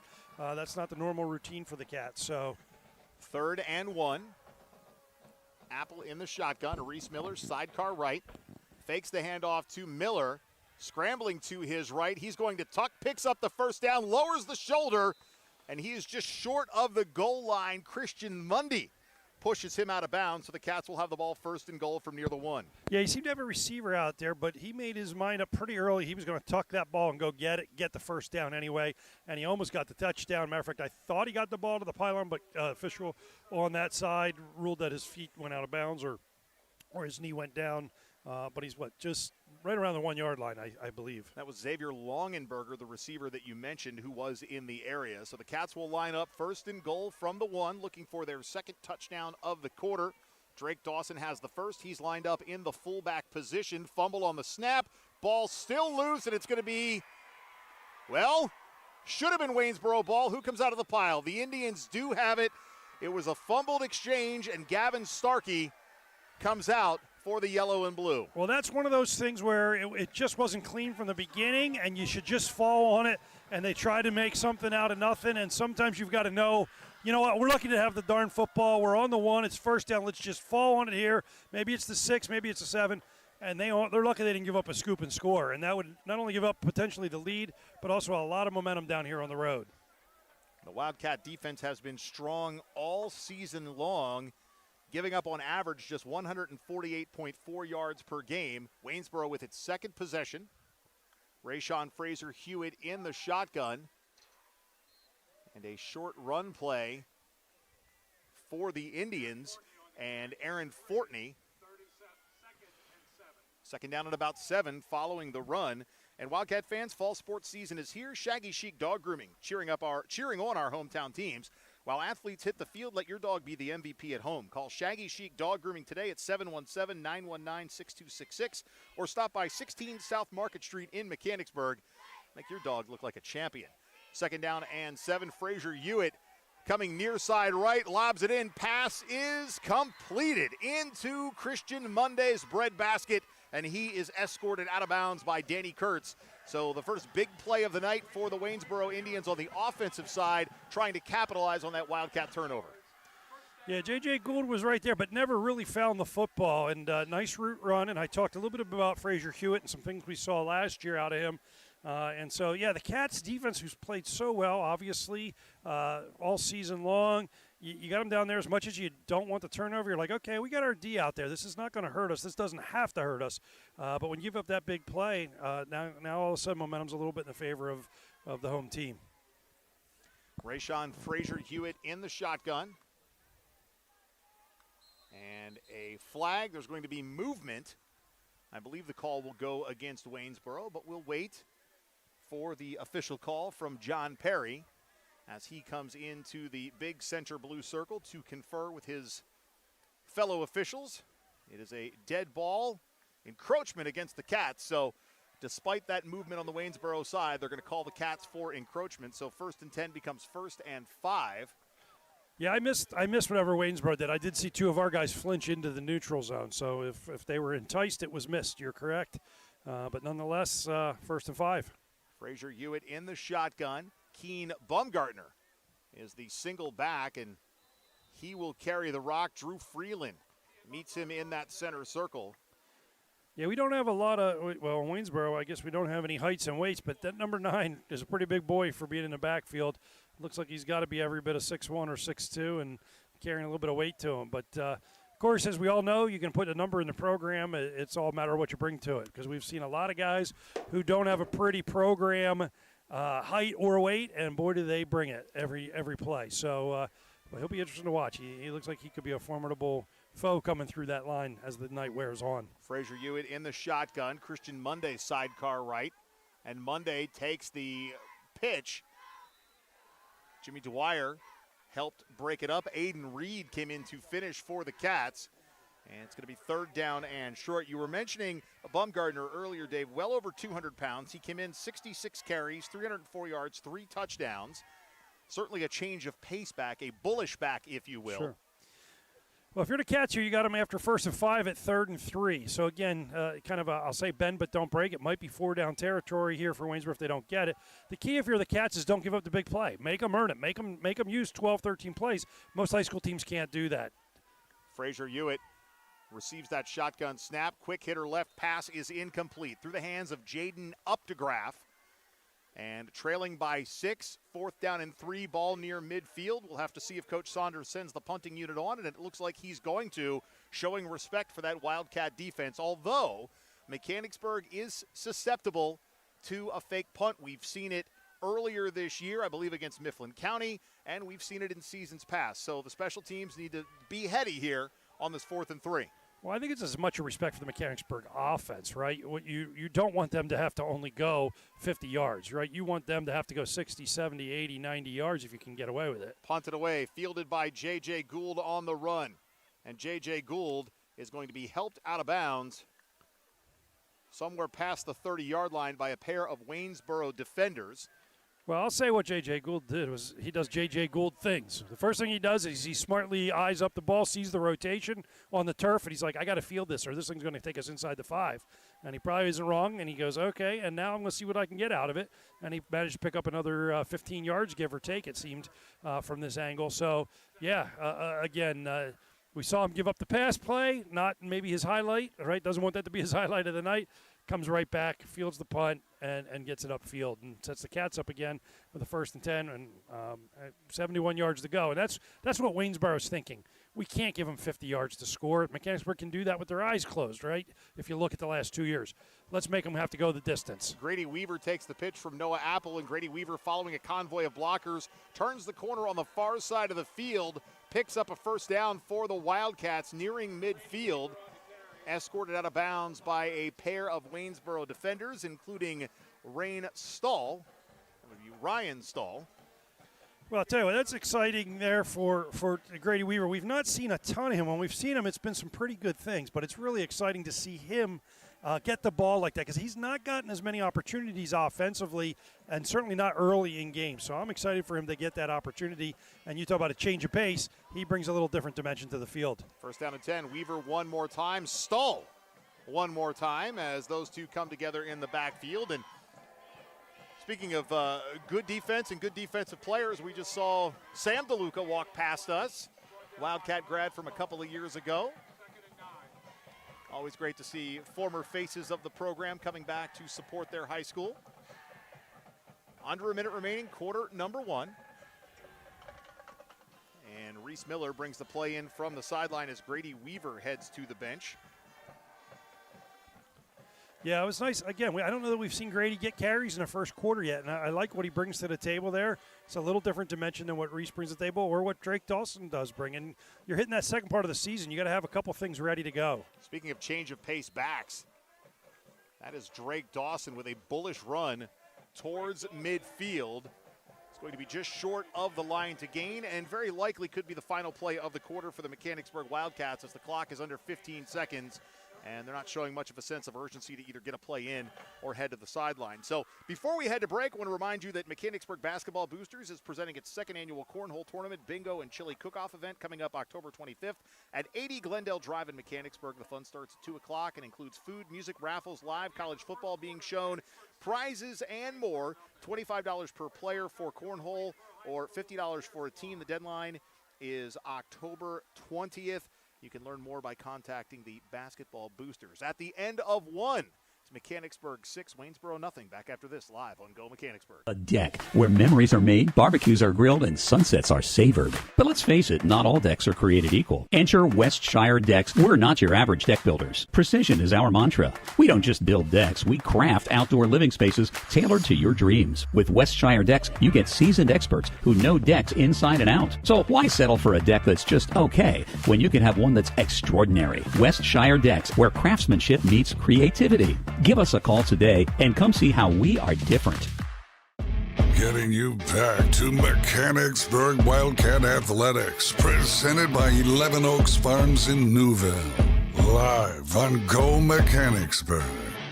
And welcome back to Rip Engel Field and Buchanan Auto Park Stadium. Mike Garland, Dave Harris, we're hanging out in the Members First Federal Credit Union broadcast booth. Today's web stream presented by our friends at 11 Oaks Farms in Newville. We'll have more on them in just a moment. It's 3rd down and 3. Reese Miller takes the handoff, working off a block from Drake Dawson, turns the far side corner. He's going to pick up the first down, cuts back towards the far side hash, deep into Waynesboro territory. The chains are going to move. A run of about 25 for Miller. First down and 10 for the Cats. Well, you mentioned Drake Dawson's block, and it was the key to setting that free. But as the season has gone on, we're seeing different elements to Reese Miller's game. At the beginning of the year, it was kind of right up through the middle, and it was kind of high and maybe not seeing things.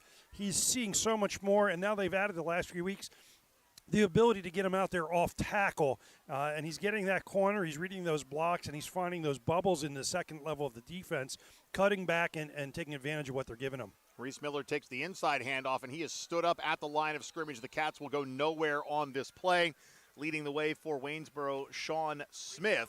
So 2nd down and 10, the ball near the 25-yard line for the Wildcats. Yeah, this is, again, Cats were right down there and turned it over, didn't get the score. So if you're Coach Eckert, this is crucial here, right? Anytime it's a one-score game, high school football's a funny sport, funny sport. And the game of football is funny. One hop, one bad hop, one batted ball, one tip ball. If it's one possession, it's anybody's game, no matter how well either side is playing or how poorly either side is playing. So really important for the Cats to be able to finish this one off and get some points. Another run for Reese Miller. A combo tackle on the Waynesboro side of things for Ryan Stahl and Christian Monday. So 2nd and 11 becomes 3rd down and about 7 for the Wildcats. That should put the ball somewhere around the 20-yard line with 10.5 remaining in the first half. Coming up at halftime, we'll check in with our friends at Operation Wildcat. We thank you for enjoying their make good in pregame as we talked about Project Thanksgiving. Reese Miller one more time off left tackle, evades one would-be Waynesboro tackler, and he's going to be stopped just short of the 15. Picks up the first down, though, and what's nice here, Mike, as much as I don't love being quite down this low and at this end of the field, we could see what Reese Miller saw that time. And if you watched him, he was kind of bouncing right, bouncing left, bouncing right, bouncing left. And what he was really trying to do was read the block and get his eyes and see where his player was going to get his hips set up and take it the other way. And obviously he made a great read, good lead block for him, and that picks up the first down for the Cats at about the 14-yard line. Xavier Longenberger and Ryan Foose split left for the Cats. J.J. Gould on the near side right. It's an option. Reese Miller takes the option pitch. Near the goal line, popped out of bounds before the score. And we have not seen the Cats run a true option this year. No, and what I was just thinking as I saw that, this is the time of the year where you need to start putting some new things on film. if you're going to run it later, you better run it earlier for your own sake, right? Especially with option. That's all about timing and confidence that the quarterback knows when to get rid of that, and the back continues to run to where the ball's going to be. That exchange is a very complex exchange. It's not as simple as it looks. So, first time we've seen that, and maybe that sets us up for something we're going to see here over the remaining weeks of the regular season and into the postseason. Cats with the ball near the 5-yard line. Reese Miller weaves past center, and is he into the end zone? He is. Touchdown, Wildcats. Reese Miller with the score. I'll tell you what, he runs with purpose, ferocity. In that particular case, he didn't get tackled. I know you were waiting before you called it a touchdown, but the reality is he was still on his feet. So I was pretty sure he was a couple yards deep in the end zone. But, that drive brought to you by Reese Miller, no doubt about it. I was looking for an official to put his hands in the air, and I didn't see it till I looked to the far side of the field. I thought, too, he was in the end zone. But regardless, the Cats have scored now for the second time today, and they will line up to go for 2. They've had a couple of 2-point conversion plays be successful this season. Looking to keep that trend alive as Noah Apple will stand in the shotgun. He has 4 wide receivers to his right, 1 to the left. Apple scans the field, now sprints to his right. He is going to throw, back corner of the end zone, and it is incomplete. The pass was intended for J.J. Gould, high and out of bounds. So with 9:29 remaining in the first half, the Cats have missed a pair of conversions. Just 12-0 Mechanicsburg. Back after this, live on Go Mechanicsburg. With True Green, we got a great price on a golf course quality lawn, which attracted golfers. Morning. Who needs a warm-up? And because True Green's doing the work, we get to have more fun. Please don't post that. Too late. They don't have grass this thick in Australia. That's what happens when you have a great lawn. Shanked it again, huh? They're fun to have around. PGA Tour quality lawns for as little as $1 a day. Where are we playing next? Get started at TrueGreen.com. Getting you back to Mechanicsburg Wildcat Athletics, presented by 11 Oaks Farms in Newville. Live on Go Mechanicsburg. Back at Rip Angle Field, Buchanan Auto Park Stadium on the campus of Waynesboro High School, a beautiful and expansive campus here at Waynesboro. I want to thank their staff for getting us in and giving us these accommodations here on the Mechanicsburg side. Always great to be up close to the action as well, and that's exactly what we have as Tanner Minnick gets ready to kick things off following the Reese Miller touchdown. High end-over-end kick going to be fielded by one of the up men for the Waynesboro Indians, who matriculates the ball up to about the 44-yard line, maybe the 40, depending on the spot. It was Mency with the return. All right, and so again, we've been at this juncture for a lot of teams so far this season. Obviously Mechanicsburg got the ball first. We've got plenty of time here in the second quarter, but you don't want to get down 3 scores, regardless of who's getting the ball to start the second half. It's not a team it's going to be real easy to come back on. And we haven't really, I don't know that we've seen what Waynesboro wants their offensive identity to truly be right now. They've thrown it a little bit with some success. They've run it with some success, but really not been dominant with either so far through a quarter and then some. Frazier Hewitt's pass completed to Larry Taylor, and a 4-yard gain brings up 2nd down and 6 as Waynesboro will push their possession towards midfield. I mentioned head coach Mark Saunders in his 3rd year, 8-19 overall, and across the field from him, 2nd-year head coach Dave Heckard, 17-2 overall. Pretty impressive 2-year numbers for the CV grad in Dave Heckard. Frazier Hewitt drops it near side and incomplete. Yeah, they like that deep ball. They completed one on the right-hand side in the first quarter on J.J. Gould. Same combo there. This time, though, it's to the left-hand side, which is a little bit different for the quarterback in terms of throwing across the body. Ball hung up there a little bit, and J.J. Gould made put himself in a much better position to make a much better play on it than the previous time. Certainly a timing play there as well from a defensive back standpoint, and as you said, put himself in great position to help make that be an incomplete pass. Yeah. 3rd down and 6 for Waynesboro. The ball on their own 45-yard line. Frazier Hewitt in the gun. A single back to his left. Takes that shotgun snap. And again, lobbing near side, and it is incomplete. It was intended for Dwayne Robinson. And J.J. Gould one more time offering the footsteps for Mr. Robinson. Well, that was a little different. I mean, the last time it was a vertical route in the sense that, of course, he sent him deep. This was it was not a bubble screen. It was not a swing pass, but it almost looked like it, but it was really, really deep to the sideline. Matter of fact, it was so far over the player's head that, had it been anywhere near the player, I think JJ might have had a chance to pick that thing off and take that back. Timeout taken by Waynesboro. We'll step out as well. 8:37 remaining in the first half. Mechanicsburg 12, Indians nothing. Back after this, live on Go Mechanicsburg.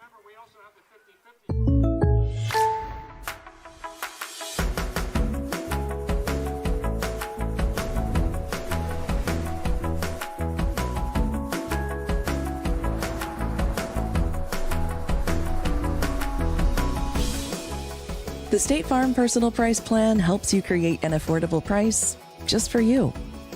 Contact local agent Seth Gardner for your personal price plan today. Getting you back to Mechanicsburg Wildcat Athletics, presented by 11 Oaks Farms in Newville. Live on Go Mechanicsburg. Following the Waynesboro timeout, they'll have the ball 4th and 6. The offense stays on the field. Coach Saunders recognizing that he can't afford to give away too many more possessions as that pass incomplete. It was intended for Glenn Coppage. And as I was saying, as the play played out, Dave, he's recognizing we can't keep giving Mechanicsburg opportunities to score, but the Wildcat defense steps up, and that pass was just off the fingertips of Coppage. Yeah, I mean, at some point you got to again say we're playing to win. We're not playing to lose by a lot, but it's only 12-0 with 8:30 left. There's a lot of time left in the first half. And I'm not disagreeing. I know everyone likes to go for it once they get outside their own 35-yard line anymore. But now you've set the Mechanicsburg up at the 45-yard line going in. And as we've seen much of the season, generally speaking, the biggest opponent Mechanicsburg faces is themselves with turnovers, with penalties, with mistakes. If they don't do those things, they're hard to stop. Reese Miller, following the lead block from fullback Drake Dawson, surges forward for a gain of 3 or 4. Ryan Stull with the tackle. Wildcat Athletics would like to recognize the Mechanicsburg Area Recreation Department for their continued support of our web streams. With the Recreation Department here in Mechanicsburg, you can immerse yourself in a world of excitement and discovery. From creative crafts, dance, and fitness opportunities to family fun and so much more, they offer a little bit of something for everybody. Visit mbgsd.org, click on the Parks and Rec tab, download the new district app, or stop by their office at the Trails and Trees Environmental Center to get yourself involved today. 2nd down and 7. Reese Miller sidecar right to Noah Apple, takes the inside handoff, and Reese Miller is met at the line of scrimmage by Sean Smith. Sean Smith, a senior for head coach Mark Saunders, and makes that tackle. That's one of the few times we've actually seen this happen so far tonight to Mechanicsburg. Got them bottled up in there. We obviously saw it down here towards the goal line where he came in high, unblocked, untouched, and dropped him for a 2-yard loss.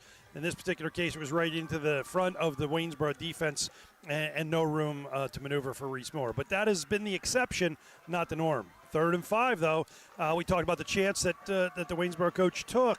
But if you're Mechanicsburg, you got to make that pay, and you also got to believe this might be 4-down territory for Mechanicsburg. Cats need 5, possibly 2 downs to get there. Longenberger goes in motion. Apple faked the pop pass, keeps on the designed quarterback run, and he is out of bounds after picking up the 1st down. And a nice job with that misdirection. Longenberger came around. Apple faked the pop pass, and some of the defenders bit, which allowed Apple to go the other way and pick up the 1st. Well, and it's nice when they bite, but you don't even need them to bite. You just need them to freeze, right? As soon as they have hesitation, as soon as they have question, as soon as they have wonder in their mind, boom, that's the difference that you need. It is a game of inches. 1st down and 10 for the Cats in plus territory at the Waynesboro 33-yard line. Noah Apple standing in the gun, 3 receivers to his left. 1-step drop, quick hitter complete on the near side. And we'll say Danny Kurtz, maybe Reese Miller. It was a Wildcat. There were many of them there. One of them caught the ball. Short gain, again, continuing to work the perimeter. They've had some success with the verticals down the field, particularly with DeLuca and even Dawson and, of course, Gould. So, sometimes you want to try to bait the team, get them rolling up, and then you can sneak one in behind them. Let's see what the Cats are working on here. Apple, pass complete, far side of the field. to Ryan Foose. And Foose is going to be tackled near the 25-yard line. That should make it third down at about 1.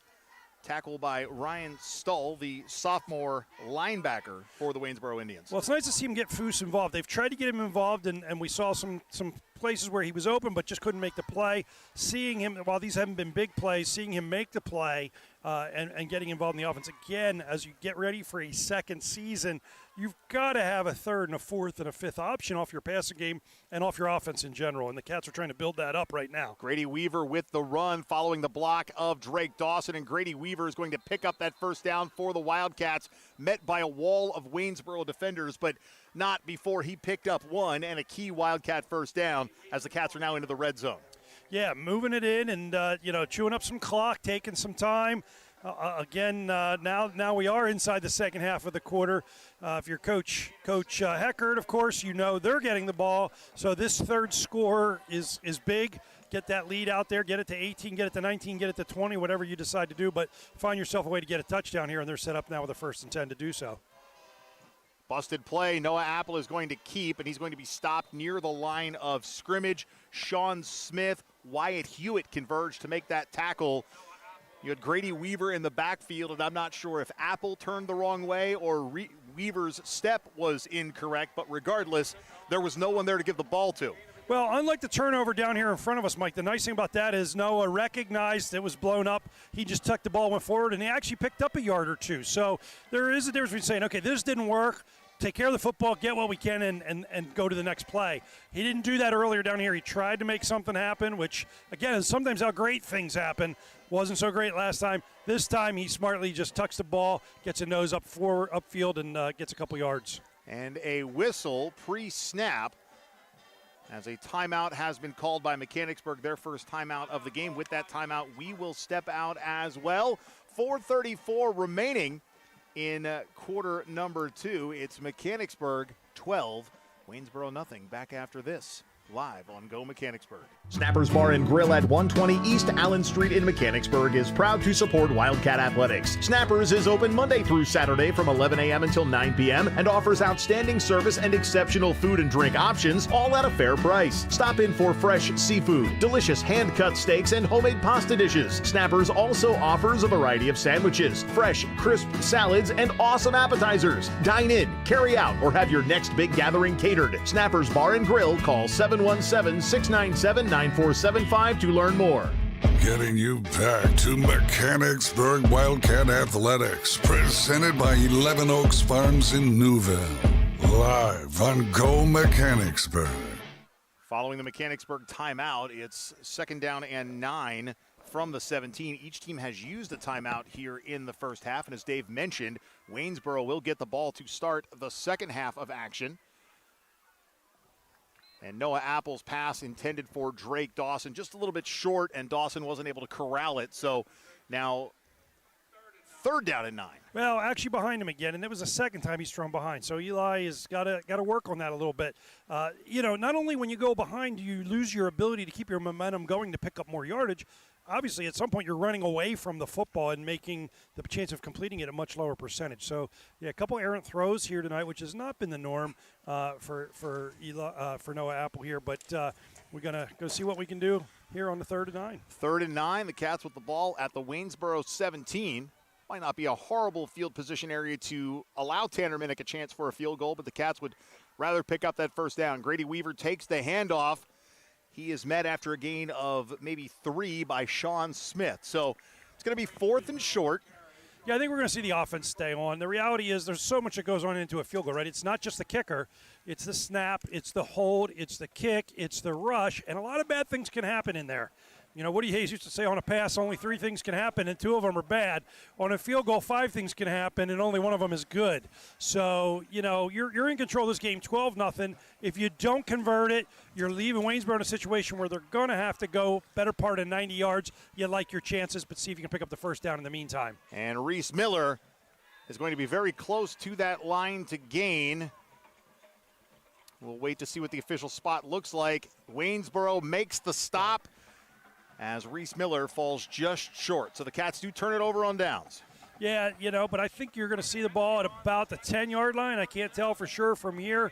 I'll wait to see what they put on the scoreboard. But, again, it's a team that probably doesn't have 60 yards of offense yet, and they're 90 yards from the goal line, and you're up 2 scores. So it did seem like he got an initial surge, and I was hoping he could pull that off and get the first down. But safe play.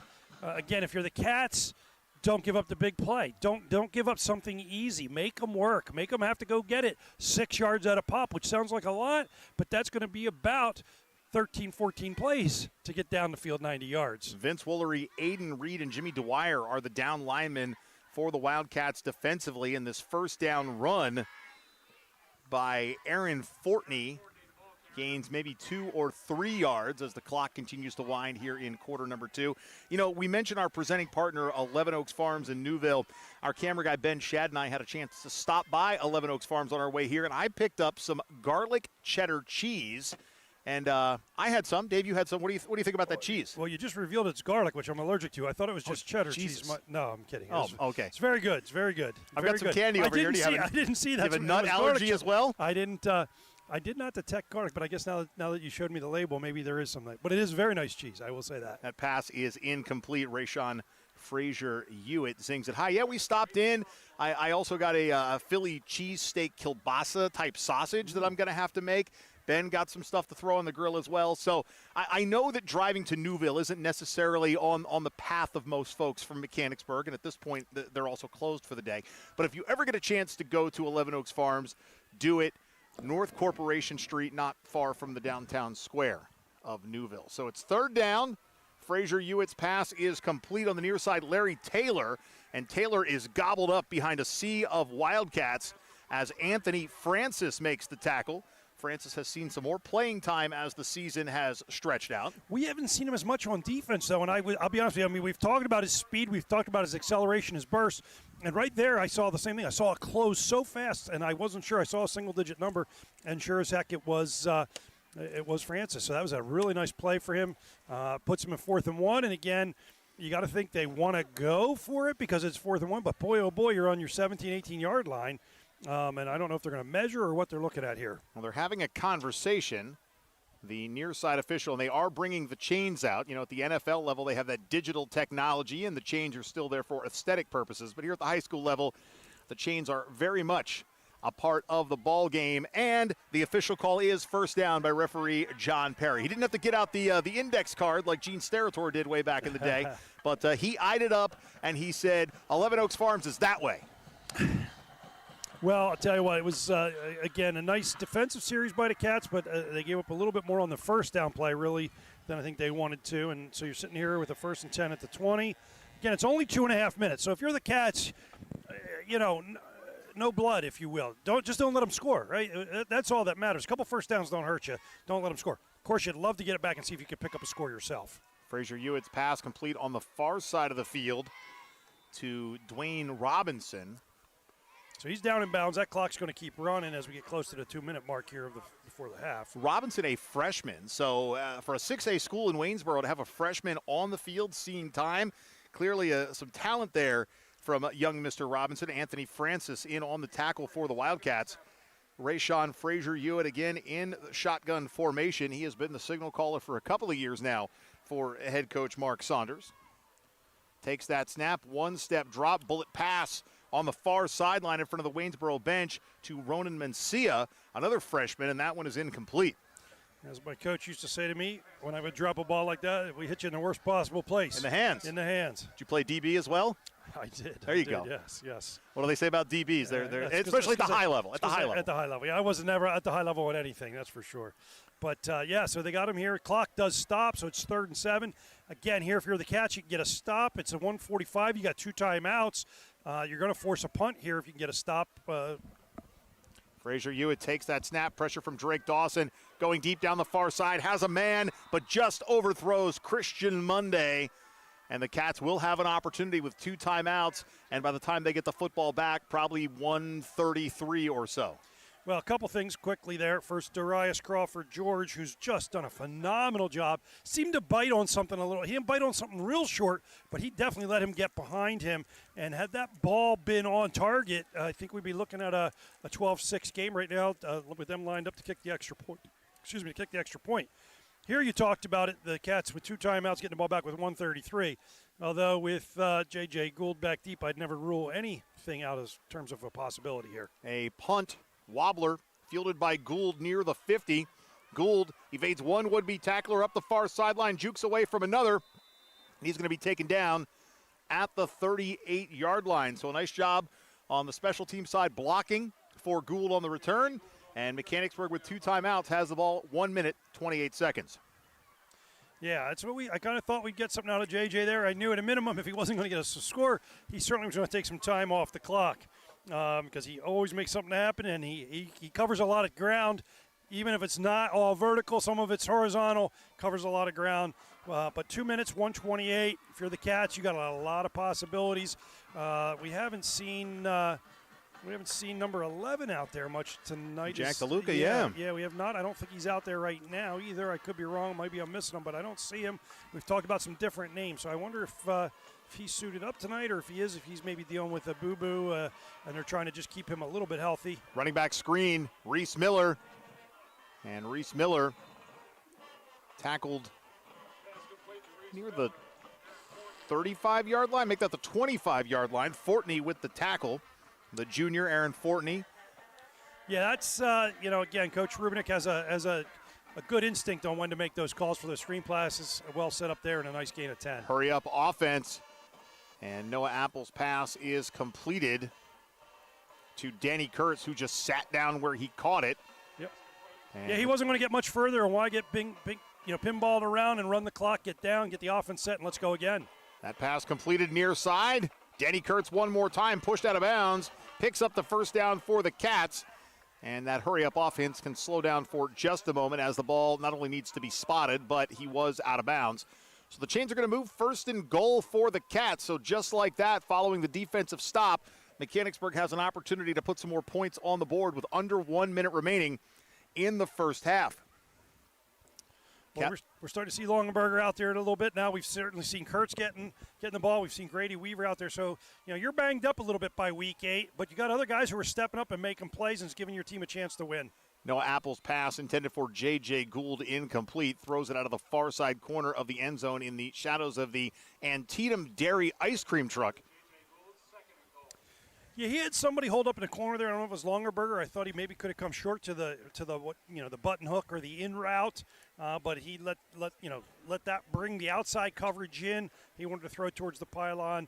Probably could have put a little bit more on that one, and instead did not keep the ball up in the air quite long enough for the touchdown. Danny Kurtz, Xavier Longenberger split left, and Reese Miller walks into the end zone. Touchdown, Wildcats. His second score of the day. So you're throwing right, you're throwing left, you're throwing right, you're throwing left. You're looking in the end zone, your quarterback's, and then you just come right back up. And if you got a defense that they don't know, are we hustling to the left? Do we have this guy covered? Are we hustling to the right? We got twins over here.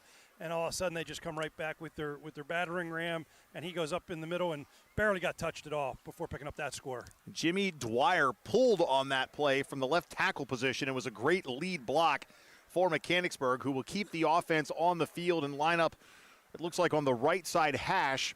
Still chasing those missed conversions from earlier, but hoping to extend this from 18-0 to 20-0 as Waynesboro will almost certainly now have back-to-back possessions, wrapping up the first half and then the start of the second half. Reese Miller weaving in and out of traffic and into the end zone for the two-point conversion. It's so fun watching him over the course of the season. Again, it's a young man I did not know a whole lot about coming into the season, and certainly coming off of last year. We knew about Isaac Dolman when he was a sophomore because we saw him a little bit, and so by the time he was a junior and then, of course, a senior, we were ready for the season he put together. I can't say we saw a lot of this out of Reese Miller. Sometimes you see it's coming, and then you go, oh, yeah, here's what we thought we were getting. I just missed that somewhere for one reason or another. But, boy, he has been fun to watch. And as a result, he's had so much of his playing time, of course, over the course of this season. He's a different running back now in Week 8 than he was in Week 1 or Week 2. Well, Reese Miller certainly on the verge of going over 1,000 yards rushing. He came into tonight's game at 759, almost certainly over 800, as Tanner Minnick will tee it up to kick it deep. And back to return, Larry Taylor along with Stephen Howard. We get the whistle, the Cats ready. Minnick's kickoff.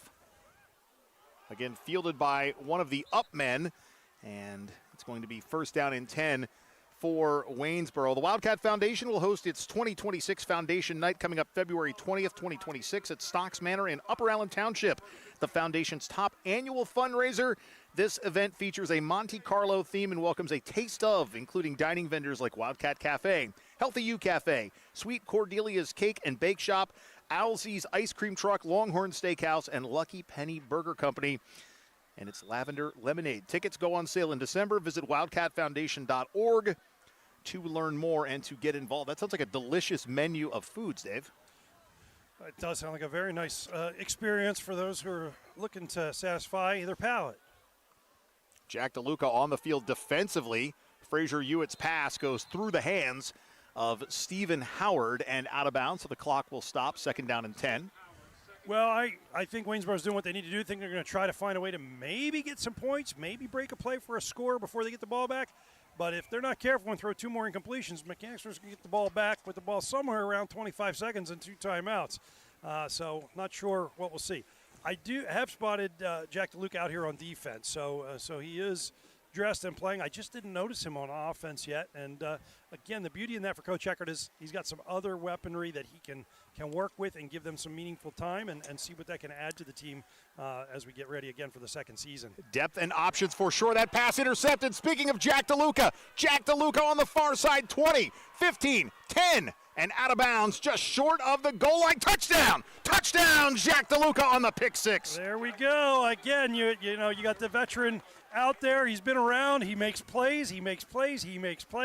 And there he is. He just sat down in the zone as if the ball was intended for him, picks that off and takes it back. Jack DeLuca with the interception and score, his third pick of the year and the second pick six for Mechanicsburg. There was a flag after the play. It's been declined.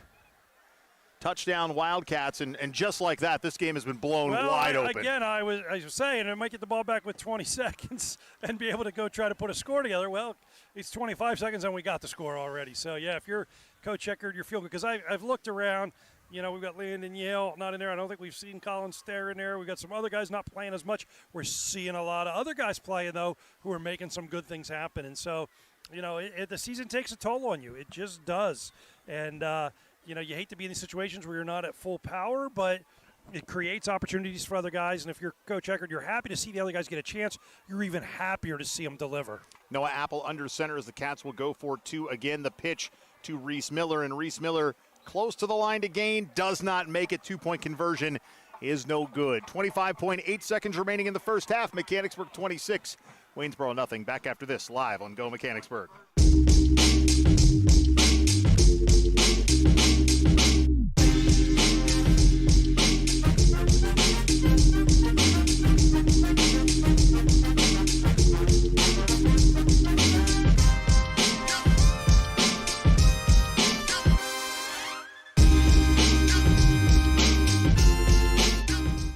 Getting you back to Mechanicsburg Wildcat Athletics, presented by 11 Oaks Farms in Newville. Live on Go Mechanicsburg.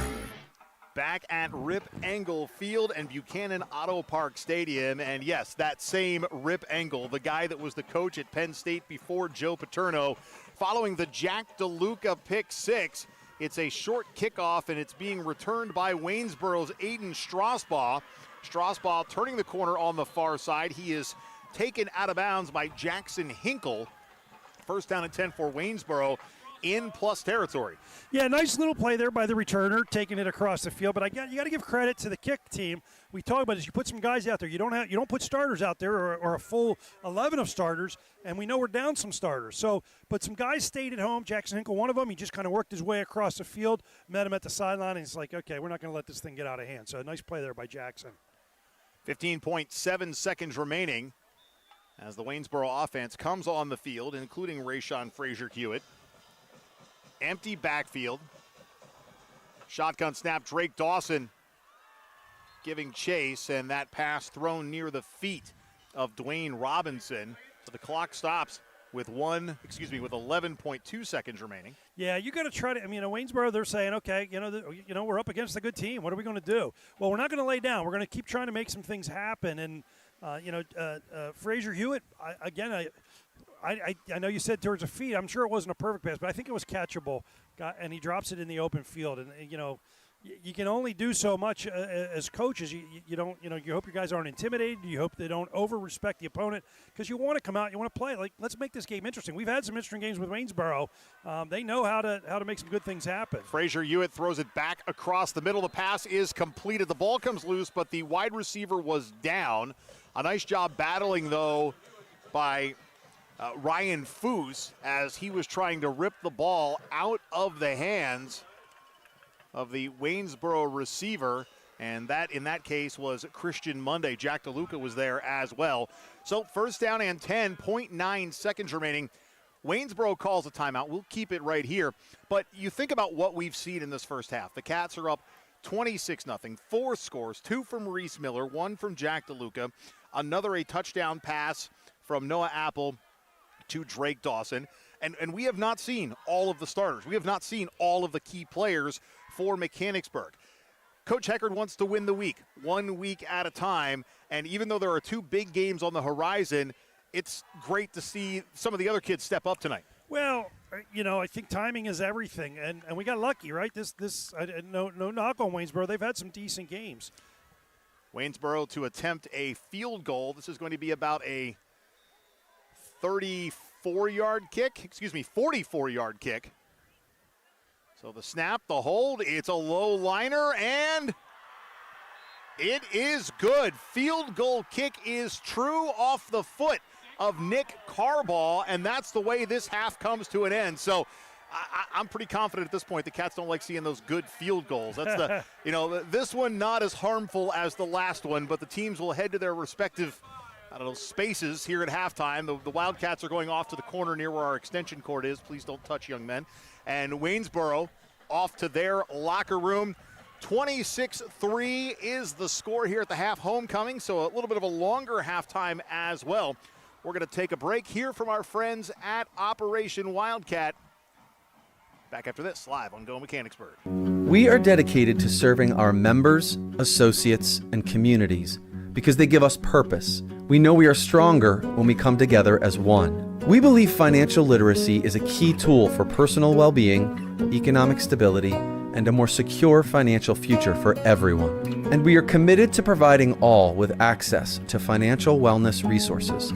We strive to deliver unparalleled experiences for our members through every moment and milestone. We are built by will, forged by people, and powered by a proud member experience. Are you on the hunt for a new home? Maybe you're a growing family looking to expand your living situation, or you find your current space too large and you're simply looking to downsize. Whatever your needs, contact Charity Kastner, Realtor with RSR Realtors today. Charity knows the local real estate market and she will find the right home for you. Charity Kastner isn't just a Mechanicsburg-based realtor, she's a Mechanicsburg mom. And after all, mother knows best. Just ask her kids. Make the move today by calling Charity Kastner at 717-557-9312 or rsrrealtors.com to find your first or next home sweet home.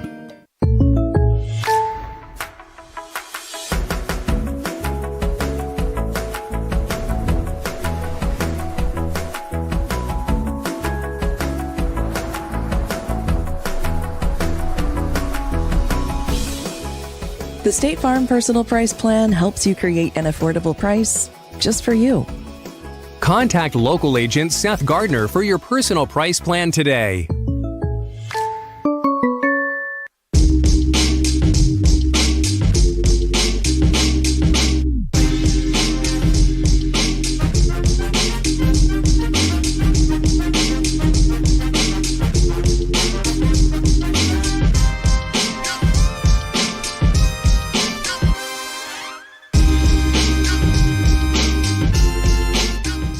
Snappers Bar and Grill at 120 East Allen Street in Mechanicsburg is proud to support Wildcat Athletics. Snappers is open Monday through Saturday from 11 a.m. until 9 p.m. and offers outstanding service and exceptional food and drink options, all at a fair price. Stop in for fresh seafood, delicious hand-cut steaks, and homemade pasta dishes. Snappers also offers a variety of sandwiches, fresh, crisp salads, and awesome appetizers. Dine in, carry out, or have your next big gathering catered. Snappers Bar and Grill. Call 717-697-9475 to learn more. With True Green, we got a great price on a golf course quality lawn. Which attracted golfers.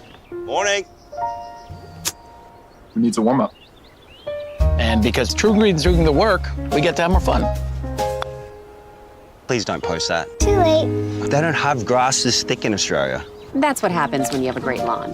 Shanked it again, huh? They're fun to have around. PGA Tour quality lawns for as little as $1 a day. Where are we playing next? Get started at TrueGreen.com. A deck where memories are made, barbecues are grilled, and sunsets are savored. But let's face it, not all decks are created equal. Enter Westshire Decks. We're not your average deck builders. Precision is our mantra. We don't just build decks, we craft outdoor living spaces tailored to your dreams. With Westshire Decks, you get seasoned experts who know decks inside and out. So why settle for a deck that's just okay when you can have one that's extraordinary? Westshire Decks, where craftsmanship meets creativity. Give us a call today and come see how we are different. The Wildcat Foundation is Mechanicsburg Area School District's education foundation. Established in 1998, the foundation raises and distributes funds that support students in education, wellness, cultural awareness, and athletics. The Wildcat Foundation has also awarded hundreds of thousands of dollars in scholarships to support students' higher education. Learn more and donate today at wildcatfoundation.org. Wolf Brewing Company, located in Legacy Park, just off South Market Street in Mechanicsburg, offers a family and pet-friendly atmosphere for community members of all ages. Family owned by Wildcat graduates, Wolf Brewing Company serves up delectable dishes including comfort foods with a gourmet twist, plus drinks of all types for the community, from the community. Roll in before, during, or after the game for their laid-back ambiance, live music, trivia, and more. Wolf Brewing Company, 100 Legacy Park Drive, Suite 400, or online at wolfbrewingco.com. Getting you back to Mechanicsburg Wildcat Athletics, presented by 11 Oaks Farms in Newville. Live on Go Mechanicsburg.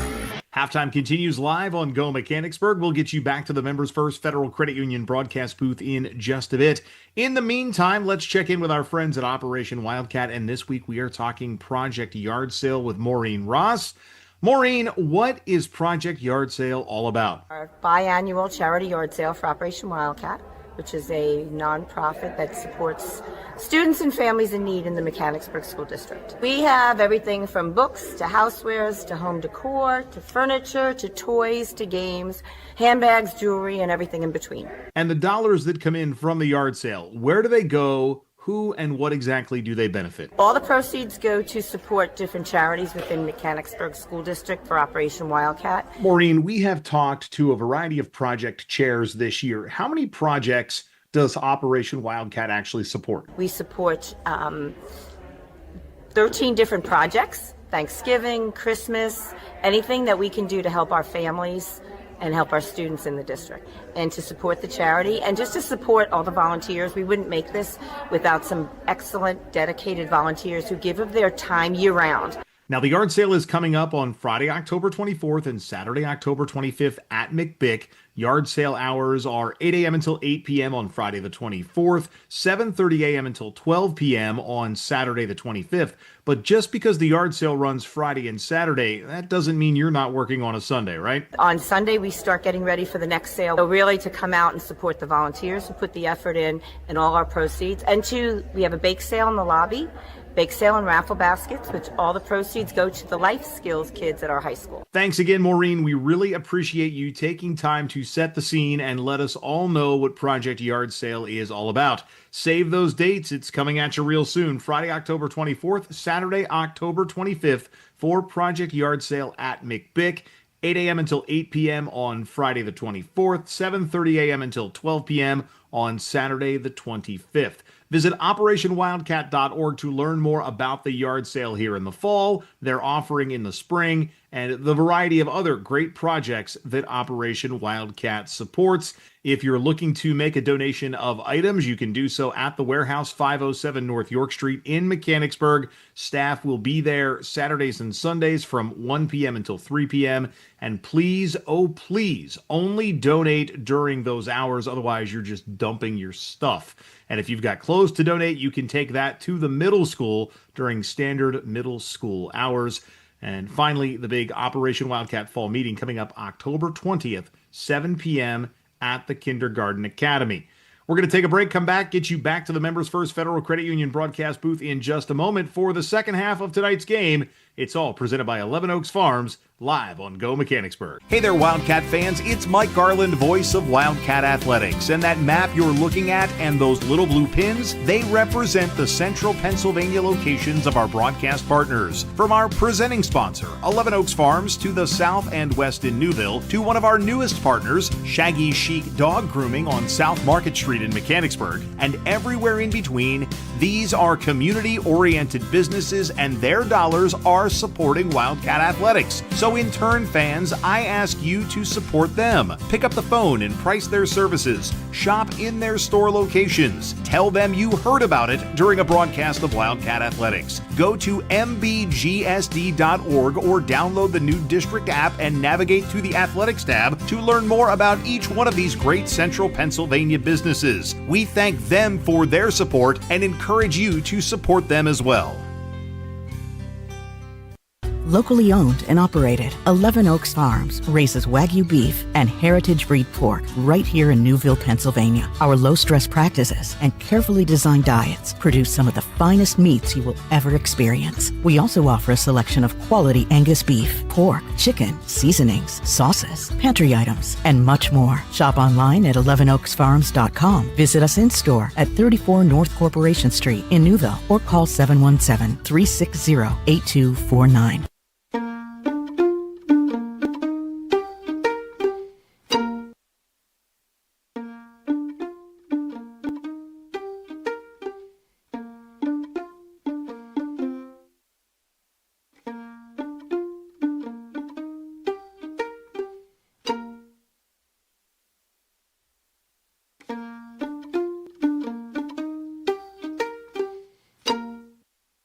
Does your property need a little TLC?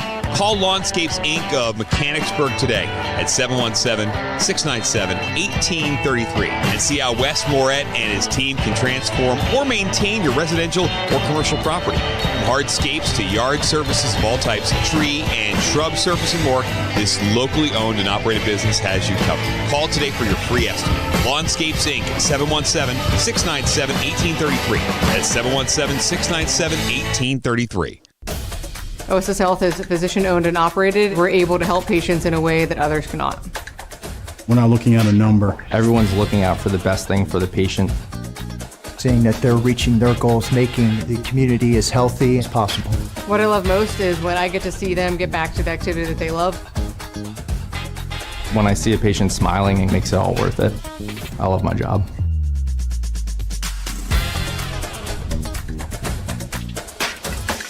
Operation Wildcat is a nonprofit organization whose mission is to pool the resources in our community to help our school district students, families, and staff members in need. We'll take your new or gently used back-to-school items, bikes, books, clothing, dresses and suits, furniture, Halloween costumes, gifts for the holiday, Christmas tree decorations, pennies, socks, underwear, Thanksgiving food, toothbrushes and toothpaste, and yard sale items. Learn more at OperationWildcat.org and go Wildcats. Elevate your everyday with the Mechanicsburg Area Recreation Department. Immerse yourself in a world of excitement and discovery. From adrenaline-pumping sports to serene outdoor escapes, we've got your perfect recreation blend. Join us for fitness, family fun, and fantastic experiences. Unleash your inner adventurer. It's time for a thrilling escape. Visit mbgsd.org and click on the Recreation tab, or drop by your office at the Trails and Trees Environmental Center, Mechanicsburg Area Recreation, where every moment is a new adventure. At Bobby Rahal, it's about doing the right thing, starting with our vision, that clients deserve great service at a fair price. We understand this can only happen with great team members. Doing what's right includes supporting local charities, youth sports, and first responders. It extends to the environment and why we reclaim rainwater for car washes and recycle used oil. We want to thank our loyal clients for recognizing us by voting Bobby Rahal simply the best of Harrisburg for 21 years in a row. Experience the Bobby Rahal difference and find out more at bobbyrahal.com. The Turnbridge Group at RBC Wealth Management is a proud supporter of Mechanicsburg Wildcat Athletics. When faced with tough business and personal financial decisions, turn to the Turnbridge Group. With a focus on retirement planning and complex financial situations, the team helps you define and achieve your goals, all while building a strong and caring relationship with you and your family. Financial advisors Tim Engel, Jonathan Stow, and Nick Hansen are available for your call. The Turnbridge Group, part of the community and for the community. Visit them online at turnbridgegroup.com or call 717-724-4225 today. I needed a change in my life. I wanted to be closer to my grandchildren. I was not hearing what the kids were saying. I fly hot air balloons and I couldn't hear leaks. It was time to take care of my hearing. As soon as I met Mary Ann at Renewed Hearing Solutions, she made me feel so comfortable. My life has improved so much since I got hearing aids. It was the best thing I've ever done. I would highly recommend Renewed Hearing Solutions. Get back in the conversation. Call Renewed Hearing Solutions today. Getting you back to Mechanicsburg Wildcat Athletics, presented by 11 Oaks Farms in Newville. Live on Go Mechanicsburg. Welcome back to Rip Engel Field at Buchanan Auto Park Stadium. Mike Garland here with you. Dave Harris will rejoin me in just a few moments. It is halftime at Waynesboro. They are recognizing their homecoming court at this time, and they will announce the homecoming king and queen in just a few moments. It has been all Wildcats leading 26-3. No official stats to share along per se, but we know that the Wildcat defense has been stepping up, making the stops where necessary. The Wildcat offense has been shredding the Waynesboro defense like that proverbial hot knife through butter. We have a couple of touchdowns today from Reese Miller. We also have a pick six from Jack DeLuca and a touchdown pass from Noah Apple to Drake Dawson. And for Noah Apple, that was his 8th touchdown pass of the year. Reese Miller, Reese Miller, he has 2 rushing touchdowns today. That's now 9 on the season for him. Jack DeLuca's interception was his 3rd of the year and the 2nd pick six for Mechanicsburg here in 2025 as well. Cats looking to improve to 7-1 and position themselves for a very big and very important game next week at Hershey as the chase for back-to-back Mid-Penn Keystone Championships continue. Of course, win the week is the mantra for the Wildcats, and they are doing that thus far, leading 26-3. As homecoming continues, we'll step out for just a bit. Mechanicsburg and Waynesboro, live on Go Mechanicsburg. Hey there, Wildcat fans. It's Mike Garland, voice of Wildcat Athletics. And that map you're looking at and those little blue pins, they represent the central Pennsylvania locations of our broadcast partners. From our presenting sponsor, 11 Oaks Farms, to the south and west in Newville, to one of our newest partners, Shaggy Chic Dog Grooming on South Market Street in Mechanicsburg, and everywhere in between, these are community-oriented businesses and their dollars are supporting Wildcat Athletics. So in turn, fans, I ask you to support them. Pick up the phone and price their services. Shop in their store locations. Tell them you heard about it during a broadcast of Wildcat Athletics. Go to mbgsd.org or download the new district app and navigate to the athletics tab to learn more about each one of these great central Pennsylvania businesses. We thank them for... Locally owned and operated, 11 Oaks Farms raises Wagyu beef and heritage breed pork right here in Newville, Pennsylvania. Our low-stress practices and carefully designed diets produce some of the finest meats you will ever experience. We also offer a selection of quality Angus beef, pork, chicken, seasonings, sauces, pantry items, and much more. Shop online at 11oaksfarms.com. Visit us in-store at 34 North Corporation Street in Newville or call 717-360-8249.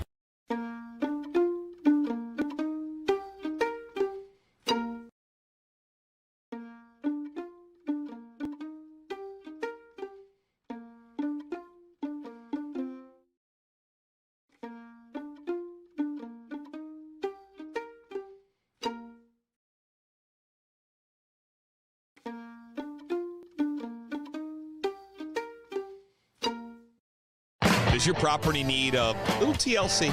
Call Lawnscapes Inc. of Mechanicsburg today at 717-697-1833 and see how Wes Moret and his team can transform or maintain your residential or commercial property. From hardscapes to yard services of all types, tree and shrub surface and more, this locally owned and operated business has you covered. Call today for your free estimate. Lawnscapes Inc. at 717-697-1833. That's 717-697-1833. OSS Health is physician-owned and operated. We're able to help patients in a way that others cannot. We're not looking at a number. Everyone's looking out for the best thing for the patient. Seeing that they're reaching their goals, making the community as healthy as possible. What I love most is when I get to see them get back to the activity that they love. When I see a patient smiling, it makes it all worth it. I love my job.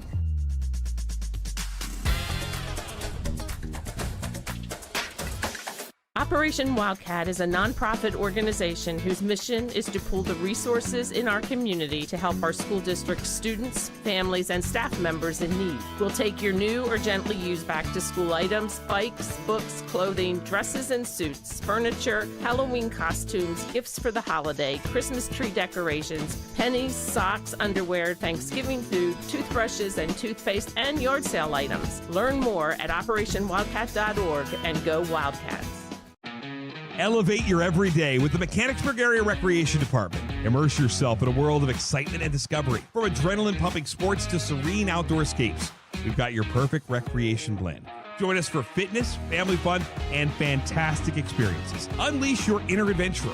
It's time for a thrilling escape. Visit mbgsd.org and click on the Recreation tab, or drop by our office at the Trails and Trees Environmental Center, Mechanicsburg Area Recreation, where every moment is a new adventure.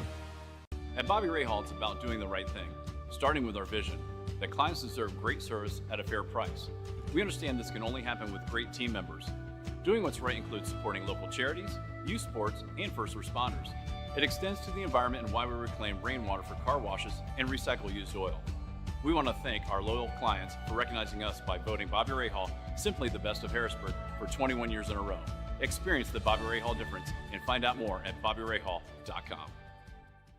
The Turnbridge Group at RBC Wealth Management is a proud supporter of Mechanicsburg Wildcat Athletics. When faced with tough business and personal financial decisions, turn to the Turnbridge Group. With a focus on retirement planning and complex financial situations, the team helps you define and achieve your goals, all while building a strong and caring relationship with you and your family. Financial advisors Tim Engel, Jonathan Stow, and Nick Hansen are available for your call. The Turnbridge Group, part of the community and for the community. Visit them online at turnbridgegroup.com or call 717-724-4225 today. I needed a change in my life. I wanted to be closer to my grandchildren. I was not hearing what the kids were saying. I fly hot air balloons and I couldn't hear leaks. It was time to take care of my hearing. As soon as I met Mary Ann at Renewed Hearing Solutions, she made me feel so comfortable. My life has improved so much since I got hearing aids. It was the best thing I've ever done. I would highly recommend Renewed Hearing Solutions. Get back in the conversation. Call Renewed Hearing Solutions today. Getting you back to Mechanicsburg Wildcat Athletics, presented by 11 Oaks Farms in Newville. Live on Go Mechanicsburg. Back at Rip Engel Field Buchanan Auto Park Stadium, Mike Garland, Dave Harris, and you were hanging out in the Members First Federal Credit Union broadcast booth. And tonight's web stream presented by our friends at 11 Oaks Farms in Newville. You are looking at the crowning of the homecoming king and queen. A prolonged halftime ceremony here at Waynesboro as they've had their homecoming weekend and festivities, much to the joy of the yellow and blue faithful on the home side. So you see the crowning of the king and the queen. Of course, we saw that last week at Mechanicsburg with Noah Apple and Maddie Dolman. So, Dave, as the Cats come back onto the sideline here at Rip Engel Field, they do so leading 26-3 in what was, I wouldn't say a dominating performance in the first half, but they certainly got the job done more often than not with just one turnover, and I believe there was one penalty called. It was declined, and so a pretty mistake-free first half.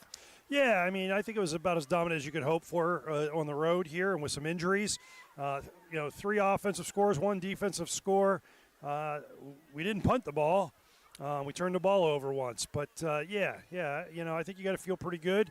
And it's nice for Waynesboro to see him get on the board and a nice field goal there to finish. But I don't know that instills a whole lot of concern in me in terms of their ability to move the ball and score 4 times to win this game. They've put 2.5 minutes back on the scoreboard clock to give both teams an opportunity to warm up and get loose. The offensive star for the Cats, I would say Reese Miller, as he continues to do what he does best, and that's run the football with vision and with authority. He has 2 rushing touchdowns for the Maroon and Steel. Noah Apple has thrown for 1. Drake Dawson has caught 1. And then you have the pick 6 from Jack DeLuca. So if you're Coach Heckard and you look out to see what your team has done, you've got to be very proud of that, knowing that you've got some of your key players on the sideline in street clothes tonight. Well, yeah, I think you're pleased that you don't have to put them out there and put them at risk. I think you're just as happy, if not more happy, that you've got some guys who are starting to step up. I know we're talking about some guys on the perimeter, the skill guys. We see them better. We see them easier. Clearly, you got somebody in there on the offensive line and on the defensive line for Colin Stair. You got somebody in there on the defensive line for Landon Yale, right? We've got somebody, obviously, we know playing some offense for Jack DeLuca. So you are seeing some other guys. We've seen Grady Weaver get some carries. We've seen Anthony Francis get some time on defense that we hadn't seen. And both standing out, not just getting time, but actually showing up on the film, if you will. So, this is how you build a program. And Coach Heckard isn't just in this for last season. He's not just in it for this season. He's looking a couple years at a time. And you can't help but get excited when you can win in the present and see what you're developing for the future.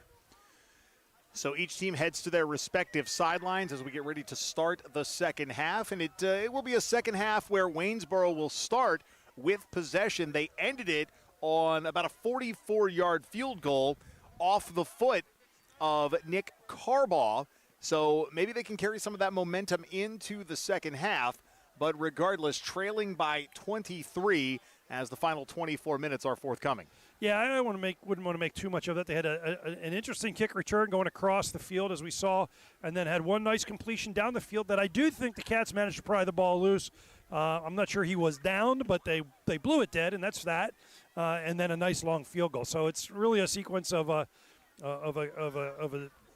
nice little kick return, and then one completion, and then a field goal. So it's not if you're Waynesboro, I guess it's something to build on. If you're Mechanicsburg, I don't think it's like you got to kind of pull out all the punches and say, hey, we got to figure out how to stop them now. I don't think that's the case. So the Cats will kick off to start this third 12 minutes of action. Tanner Minnick puts toe to ball, and it's going to be fielded near the 20-yard line by Stephen Howard.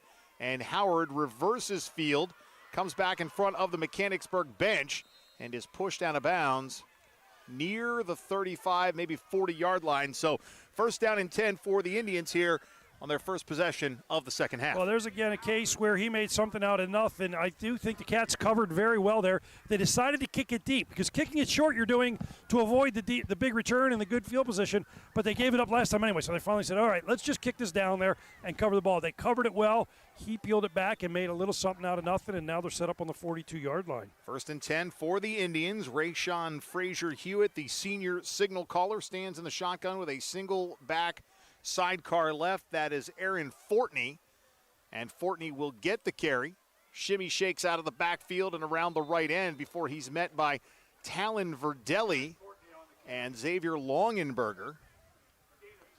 2-yard gain, second down and 8 for Waynesboro.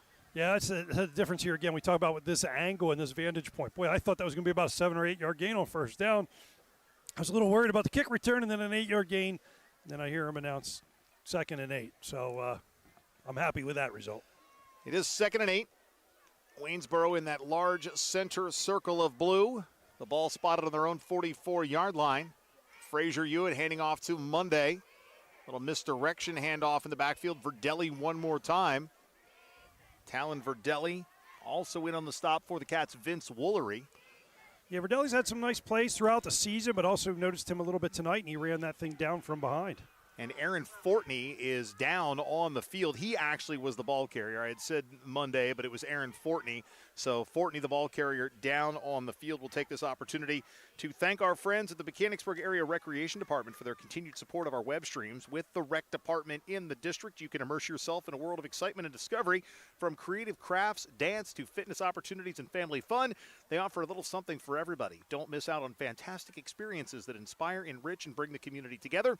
Visit mbgsd.org, click on the Recreation tab, download the new district app, or drop by their offices at the Trails and Trees Environmental Center to learn more. Also, want to wish luck to the Wildcat youth football teams, many of which are wrapping up their regular seasons over the next couple of days. And this Sunday, the Smurfs, Pee-wees, Midgets, and Ponies will be at Swatera.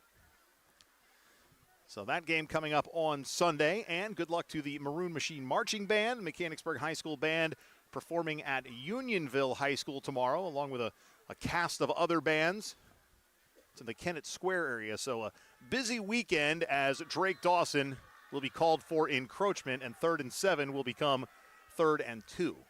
Yeah, those are the little things they've got to clean up, not just for tonight, certainly for the coming weeks, and they need to clean it up tonight. There's only one way this becomes a football game, and that is if Mechanicsburg lets it become one. And how do you let it become one? You put the ball on the carpet, you give up senseless penalties, you take it easy, you coast. So let's see if they can keep their focus here. A lot of time here, full second half.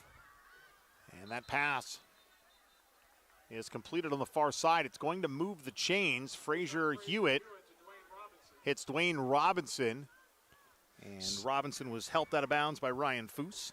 All right, so we're ending up at a key point here for both teams. If you're Waynesboro, you got the ball, you advanced it, you got a field goal, you go into halftime, a long halftime at that. You come out, you get a kick return, you draw a penalty, you move the sticks, and now you're in plus territory, and you got your whole playbook in front of you. You know, we've seen some decent passes, certainly from Frazier Hewitt, and some a couple deep balls, one nice deep completion. So Cats need to kind of tighten up here a little bit and get after things. Frazier Hewitt, 3-step drop under pressure from Drake Dawson, throws off his back foot out of bounds and incomplete. Although it was caught on the far sideline by one of the bench players for Waynesboro, that in this instance does not count. Yeah, so good, a crucial play there. A little bit of nice little pass rush that the Cats got and forced him to throw it away. 2nd and 10, and that's what we talked about. You got to get back to the basics, take care of basics, play assignment football, stay focused, stay on side, play your responsibility. You know, those are the kind of things the coaches are talking to them about at halftime. Like, we don't need to try to get fancy here. We don't got to try to make a lot of things happen. We just got to take care of business that's in front of us. Well, and for Waynesboro, there certainly isn't a 23-point play, but they can pick up 6 if they can. And that was Larry Taylor, hit hard by Dylan Taylor.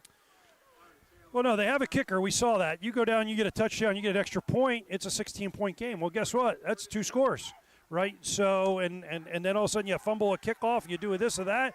That's what I mean. It's 23 right now, but they have the ball. They have a little bit of momentum, and they've been moving it. So probably 4 down territory here, certainly on plus side and with the score disadvantage. So they got 2 cracks to get 7 yards. 3rd down and 7 for the Waynesboro Indians. Rayshawn Frazier Hewitt in the shotgun, takes the snap, scans the field. Shuffles right, throws off his back foot down the middle of the field. The pass is incomplete. It was intended for Christian Monday, and in the area, Darius Crawford George. And it looks like there might be a penalty flag back somewhere near the center circle. I see referee John Perry standing in that area, and I do see that flag now at about the 45-yard line. Could be an ineligible man downfield. Well, regardless of the call, it goes against the Waynesboro Indians, so 3rd and 7 becomes somewhere between 3rd and 13 and 3rd and about 20. Well, the receiver, he got deep down there. I think that was Howard. He got behind. Now, the interesting thing is there were 3 guys, and Hewitt, Frazier Hewitt, kind of hung it up there a little bit. Actually, the back judge actually got caught up in it. So there were 5 people in a span of about 3 yards. The receiver, the back judge, and 3 defensive backs. And I think had he put the ball on a little bit more of a line, That's a touchdown. He might thread that needle. Granted, it's coming back with the penalty, but he hung some air under it, and the Cats did have people in the vicinity. It wasn't a blown coverage. They just closed on the ball late, and they all had a nose for the football. But missed opportunity there certainly for Waynesboro, and especially with the penalty being put there. But it results in a loss of down, so you got a 4th and 21.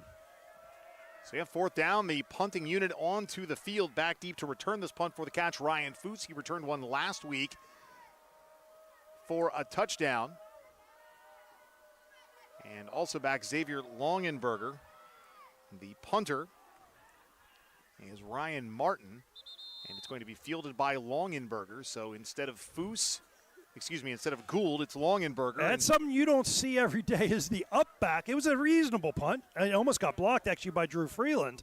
But it was a reasonable punt in terms of its height and its look, but it was short, and the up back fair caught it. So we don't see a lot of fair catches, of course, as we've talked. But a smart play there, I think, by Longenberger. Just secure the ball, get it back for our team, and let's see what we can do. 1st down and 10 for the Mechanicsburg Wildcats. And coming out at quarterback is Luke Ryder. So Ryder will be the signal caller to start this 3rd quarter for Mechanicsburg offensively. Reese Miller remains in the backfield. He is sidecar right. Ryder, inside handoff to Reese Miller. Working off a block from Danny Kurtz. Miller picks up a yard, maybe 2 on the play. Went a long way to get a little. But I think that might be the last we see of Noah Apple here in this contest. Again, get everybody out of here healthy, get those who aren't healthy better, and get ready for next week. Well, yeah, you got 9 minutes left in the 3rd quarter. He's still standing right there with the offensive coordinator. I think if you have your way, you don't see him again, right? But I think it's a little early to make that call. I think we've seen Ryder kind of move into the number 2 role. We saw him get some time. And if you are Coach Eckert, you are really happy, as you said, to get some of these guys time, meaningful time, with a half of football in front of them. Ryder's pass complete to Donnie Despenis, and he will catch it near the midfield stripe before being held up by a group of Waynesboro defenders, including Sean Smith. 3rd down and 1.5, maybe 2. 8 minutes, 28 seconds remaining, quarter number 3. I want to thank all of our Wildcat fans watching from afar. We're about an hour from campus, maybe an hour and 5, depending on traffic and the route you choose to take. So if you are home watching, we thank you for doing so. Greatly appreciate it. Reese Miller in the backfield, standing just beside Luke Ryder. Ryder puts Despenis in motion. And we have ourselves a whistle. And a timeout called by the Mechanicsburg Wildcats. With that timeout, they avoid a delay of game penalty and give us a chance to step out as well. Today's game presented by our friends at 11 Oaks Farms in Newville. Back after this, live on Go Mechanicsburg. Are you on the hunt for a new home? Maybe you're a growing family looking to expand your living situation, or you find your current space too large and you're simply looking to downsize. Whatever your needs, contact Charity Kastner, Realtor with RSR Realtors today. Charity knows the local real estate market, and she will find the right home for you. Charity Kastner isn't just a Mechanicsburg-based realtor, she's a Mechanicsburg mom. And after all, mother knows best. Just ask her kids. Make the move today by calling Charity Kastner at 717-557-9312 or rsrrealtors.com to find your first or next home sweet home. Getting you back to Mechanicsburg Wildcat Athletics, presented by 11 Oaks Farms in Newville. Live on Go Mechanicsburg. Following the Wildcat timeout, 3rd down and 2. Luke Ryder under center, Drake Dawson, the fullback. And the handoff goes to Grady Weaver, who will move the chains and matriculate into Waynesboro territory. 1st down and 10 for the Wildcats, following the nice run from the senior Grady Weaver. Yeah, I'll tell you what, it's been fun watching him tonight. He's a kid, as we talked about him. He's a baseball player, so he's been in clutch situations before. I don't think the moment's going to be too big for him. It's a matter of you figuring out what do you want to do with Drake Dawson on the offense, right? What do you want to do? Certainly with Anthony Francis in there. Of course, we know what you're going to do with Reese Miller, and now you can put Grady Weaver in that mix, and you've just got a number of options, and that's before you put your receivers like DeLuca or Foose or Gould in motion on the jet sweeps and things like that. So definitely setting themselves up to be able to do some different things as the season plays on. Ryder under center, handing to the aforementioned Anthony Francis, who surges forward for a gain of 2, maybe 3 yards coming out of the pile for the Waynesboro Indians. Brady Meyer along with Sean Smith. So second down and a long 6, maybe 7. It's a little bit quiet here on the visitor side. It's a little quiet in the whole stadium. Last defensive stand, somebody got the sideline going a little bit. But as I sit here, or stand here, and watch your monitor and see the quality of the picture you're sending back on the live stream, Mike, I can understand why there aren't more people here. There's the hour drive, but that's a pretty good view for this venue, especially with the zoom in there. You can see a lot of things. And maybe I should be paying more attention to that than I should be to the actual field. Ryder under center. Drake Dawson, the fullback. He takes the fullback belly dive, and the ball is loose. Still loose. Who's going to get it? The Wildcats pick it up. Anthony LaRock falls on LaRock, and the Cats dodge a bullet there. That would have been the second turnover on a similar play, a quarterback running back exchange. Yeah, as I said earlier, I don't see this team, Waynesboro, that is going up and down the field on us, or even up the field once at this point. Maybe they will put that together just yet. However, when we put the ball out on the carpet, a scoop and score or a short field, lots of things can happen. So, yeah, Cats got to be careful. Sometimes this happens when you start to change some personnel. It's not, they're not always playing all together. You got your ones. Some of these guys practice with the ones. Some of these guys practice with the twos, and now they're out there together. That can lead to a few of these missed exchanges as well. Anthony Francis shifts to the right of Ryder. Ryder off his back foot, going deep down the far sideline. Some hand fighting as that pass was intended for Danny Kurtz. It's incomplete. Brighton Irish matched up with Kurtz. And now 4th down and 10 for the Wildcats near midfield. Ball's on a 43, so you could punt. They might do one of those short punts. Again, it might not be a bad idea, to keep them down there instead of giving them a short field, especially if you're going to start doing some substituting on defense. But we'll see what they come up with here. The offense will stay on the field. He is lined up, I think, a little bit for that short punt, it looks like. Francis, the personal protector, if you will, as Ryder has his heels near the 50. Some encroachment, but no call.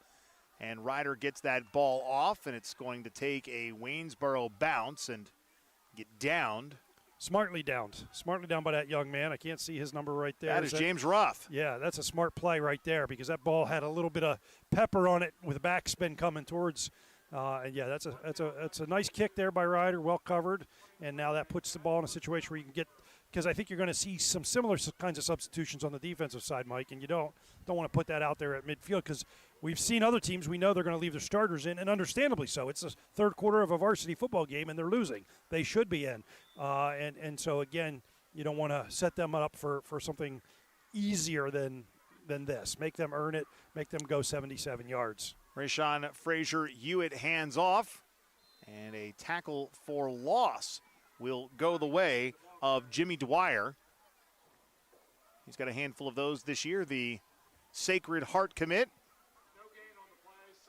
No gain, 2nd down and 10. Big sports weekend around Central PA with the youth of the Wildcat playing on Sunday. Penn State plays tomorrow. I believe Northwestern, correct? Yes, they do. Homecoming game with Northwestern tomorrow. Correct. Rayshawn Frazier-Hewitt takes the shotgun snap, 3-step drop under pressure. Drake Dawson forces a throw probably a little sooner than Rayshawn Frazier-Hewitt would have preferred, and that pass flies out of bounds. It is incomplete. And then, of course, for the Mechanicsburg sports teams at the high school level, I believe next week is the final week of District 3 regular season competition. The postseason would start the week after. Yeah, lots of stuff going on there. I don't have it all down pat, but I do believe the girls soccer team is hosting Cumberland Valley Monday night. Monday, yes. Volleyball is home as well. A win Monday night gets them the Commonwealth. So we've moved up to the Commonwealth, which is the biggest division in the Mid-Penn in soccer, in a lot of sports actually. And so they're in a position, if they can win Monday night, to win that. The boys clinched the Commonwealth last night in soccer, so they're both ready for playoffs. Field hockey's working on seeding. They're also in the running for first place in the Commonwealth. Volleyball is ready for district, so it's going to be a busy late October, early November with districts and states here in Mechanicsburg for the athletic program. Frazier-Hewitt's pass complete to Stephen Howard. He evades a few would-be tacklers. Danny Kurtz with the stop. And then a couple of web streams coming up this week. I will have volleyball on Monday at the gym. And that, of course, goes up against what Dave had mentioned about soccer playing Cumberland Valley. And Cumberland Valley has given our girls soccer team their only regular season loss. And Cumberland Valley currently number 1 in District 3 4A. Mechanicsburg right after that. That punt nearly blocked. And it's going to fall short and go out of bounds. Then Thursday, girls soccer is home against Northern. Ben Shad will have the call on that one. Want to remind our fans that it's winter sports right around the corner, and that means basketball season. And Mechanicsburg Basketball Boosters presents its second annual cornhole tournament, bingo and chili cook-off event coming up October 25th at 80 Glendale Drive in Mechanicsburg. The fun starts at 2. It includes food, music, raffles, live college football being shown, chili cook-off prizes, bingo prizes, cornhole tournament prizes, and so much more. It's a family-friendly event. Bring your most legendary chili in a crock pot and your cornhole skills. It's $25 per player.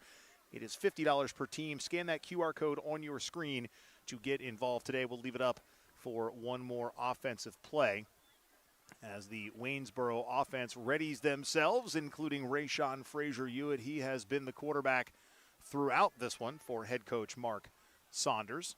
Check that. That would be the Mechanicsburg offense. I saw Frazier-Hewitt out there and got caught up in my live cornhole read. Ryder rolling to his right. And that pass complete to Xavier Longenberger. And Longenberger is going to move the chains before being escorted out of bounds by, looks like Jeremiah Murray, maybe Ronan Mencia. But regardless, a nice completion from Ryder to Longenberger. Yeah, Ryder's, it's good to see him get a chance to throw the ball. Again, it's a team that does like to attack the perimeter. They went a little short motion there with Longenberger, and he worked his way out away from the coverage. Ryder put it right on him, and he got right to the sticks just short of the first down. So second and inches, it looks like. It looked like he did have the first down, but the spot ultimately just short. So Grady Weaver, the deep back, Drake Dawson in the 4-point stance behind Luke Ryder.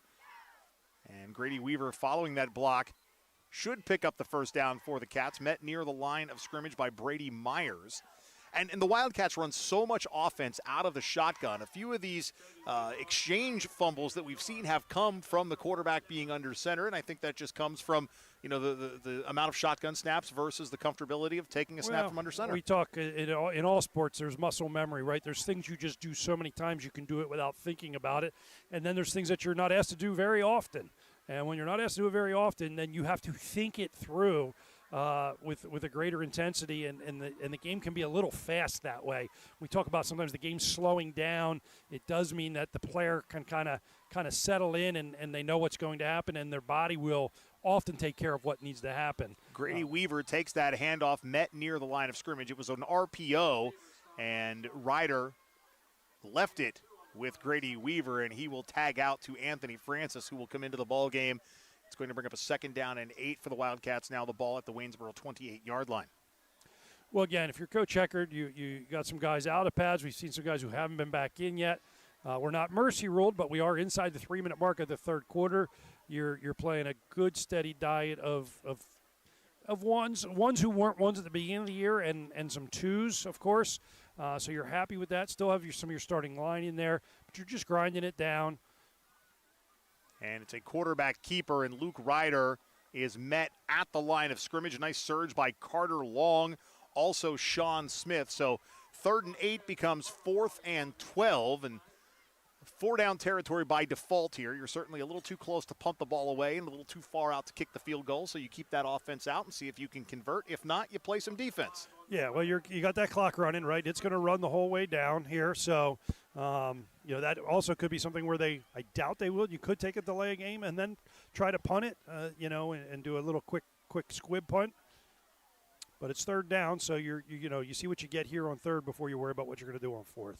Xavier Longenberger in motion. Luke Ryder, 3-step drop. That pass batted at the line of scrimmage and swatted down by Sean Smith. So now 4th down and 12. Nice penetration by Sean Smith to get in and break that play up. Well, the screen pass is not meant to be a jailbreak, and that sometimes, depending on what they've got going on their line there, you got to get a little chip. You got to ride them just a little bit before you let them go. If you let them go too soon, that's exactly what happens. The other thing you have there is you got a backup quarterback, and throwing a screen pass is not as easy as it looks. There's a lot of touch, and there's a lot of timing, both when to get rid of it, how much air to put on it, and not too much air on it. And so it's probably the first time Ryder's done that in a varsity game. Luke Ryder standing side by side with Anthony Francis. We'll see if the Cats do a quick kick here with the ball, the Waynesboro 38. Instead, it's a quick pass, which is incomplete. Donnie Despenis looking for the flag, but no call. Yeah, I don't think there was a flag. If he was looking for the flag, that's part of the problem. He wasn't looking for the ball because the ball was there and he just didn't seem to see it. I think it got on him pretty quick. So a turnover on downs for the Wildcats, and now that Waynesboro offense led by Rayshawn Frazier-Hewitt onto the turf here at Rip Engel Field. Well, and if you're Waynesboro, it's kind of now or never, right? You go get a score, and I said you can make it a 2-score game. Crazier things have happened. So Cats want to buckle down here and not give them anything cheap. Frazier-Hewitt coming near side with the pass. Stephen Howard matched up with Darius Crawford-George, and Crawford-George looks back, celebrates, and trots back to his defensive huddle. And we talk oftentimes when we don't like the officiating. The official was right there. He watched it. There really wasn't hand-checking, but there can be some incidental contact. There can be some positioning bumps, and that's exactly what there was. Darius Crawford-George, as he's done so often, right there, step for step. Howard looks like a decent receiver. I think he's got some reasonable stats. He just can't seem to get the separation tonight. Frazier-Hewitt takes the shotgun snap, backside pressure from Anthony Francis. There's a flag thrown as Drew Freeland makes initial contact. And Larry Taylor will be stopped in his tracks. Taylor battled, though, to try to get every inch that he possibly could, and we'll see who that flag goes against as it was thrown almost immediately. It's by the umpire, so either we got a chop block or we've got a hold. I thought it was a little too soon for a lineman downfield, but the official call is a hold by way of John Perry. So that will back up Waynesboro 10 yards. 2nd and 10 becomes 2nd down and 20. And the Cats choose to decline it. So 3rd down and 10. Cats having confidence in their defense and the ability to stop Waynesboro twice more here over the last 89 seconds of quarter number 3. Frazier-Hewitt in the shotgun. Drew Freeland showing blitz. Frazier-Hewitt gets it off. The pass is complete on the far side to Larry Taylor. Talon Verdelli on the tackle for the Wildcats. We'll wait for the spot. Looks like it's going to be 4th down and 2, maybe 3 for the Waynesboro Indians. I talked about all the sports coming up. Don't forget the Mechanicsburg Halloween Parade is coming up on Tuesday night on the freshly paved streets in and around Broad Street in Mechanicsburg. Very nice. I was driving on Keller today by Broad Street, and I was amazed at how smooth the roads were. That pass is complete, and I believe Waynesboro's going to move the chains. Yeah, 1:15 here, and again, if you're Mechanicsburg, you're okay with this. 3 or 4 first downs, that's okay. It's the big play you don't want to give up, and so they stayed with Howard deep with Darius Crawford-George right on him, and they've sniffed out pretty much everything else. Again, here it's you want to play bend but don't break, almost kind of an umbrella. They're not playing an umbrella zone, but you almost just keep things in front of you. Frazier-Hewitt's pass complete to Christian Mundy, and he's going to be tackled by Grady Weaver. Drake Dawson's still out there on the defensive side of things for the Cats. He's been close to a sack 3 or 4 times tonight, and I think if he stays out there in the 4th quarter, he's bound to get one before the final buzzer. Yeah, I don't know that we'll see him in the 4th, but I think right now it is still a game. It's a 3-score game right now, and you can't pack up and load up the buses just yet. A whistle as the clock will stop at 32.8 seconds. Waynesboro was in a bit of a hurry-up offense, and the violation will go against Waynesboro, a false start. So in their quest to move quickly, they moved too quickly. It happens. You can be quick, but you got to practice being quick. You just can't come out and do that in a game. We used to on Thursdays for pregame, after the regular pregame, we'd stay out and we'd call it speed set. And we just worked on, against air, but we just worked on calling plays at the line, huddling up, not huddling up, getting there quickly, resetting the ball, simulating kind of clock management situations. Yeah, you got to practice those things. 2nd and 9 for the Waynesboro Indians. The ball at the 42. Frazier-Hewitt bombs it deep side right, and that pass is incomplete. It was intended for Stephen Howard, and Stephen Howard had a step on Xavier Longenberger, but just ran out of real estate on the Waynesboro sideline. Yeah, Longenberger seemed to be closing on that fairly well. Matter of fact, at one point I wondered if he was considering, if he thought he was going to get beat, the interference, because again, at the high school level, the 15-yard interference is much, much better than the 35-yard gain or the 50-yard touchdown. And I know a lot of kids don't think that way. They're trying to make the play. They're trying to avoid the interference.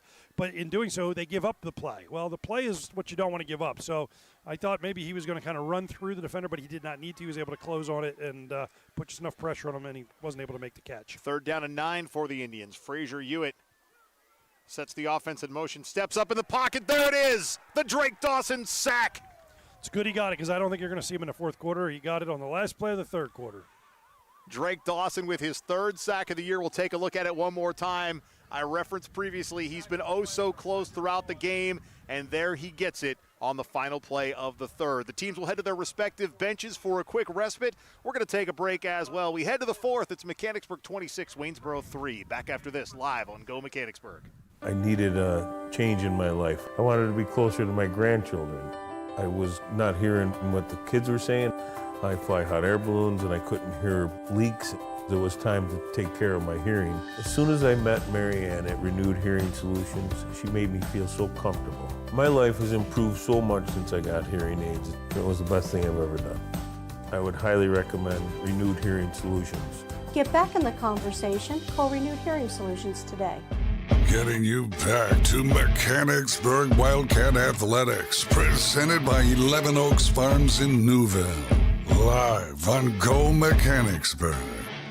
Back on the campus of Waynesboro High School, Rip Engel Field, Buchanan Auto Park Stadium. Mike Garland and Dave Harris. Today's game presented by our friends at 11 Oaks Farms in Newville, who served up some delicious garlic cheddar cheese. Dave and I sampled it in the first half. There's still more over here if you need a little cheese cube for the road. Sounds nice, Mike. I might take you up on that. Absolutely. And don't forget Halloween candy as well, available. Does that have garlic in it? Because the kids frown on that, Mike. That does not make you a popular stop on Marble Street or wherever it is that you were at. No garlic candy to hand out. All right, fair. 4th down and 14. Frazier Hewitt, backside pressure from Anthony Francis, throws off his back foot, and that pass is incomplete. Xavier Longenberger on the coverage. The intended receiver for Waynesboro was Larry Taylor. And no, I've been thinking about what kind of candy I want to have for trick or treat.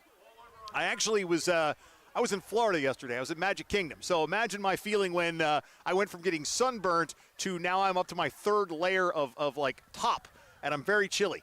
But I got a ton of candy at the Mickey's Not So Scary Halloween party with the sole intent of giving some to my kids and the rest to the community. I'm budgeting. Yeah, I don't know about that decision, Mike. Go away to Florida to give it to people you don't know. I mean, that's very generous of you, but I'm a kind I guy. think your children might have something to say about that. Well, they've got a 15-pound satchel of candy that I came home with. They can fight amongst themselves for it.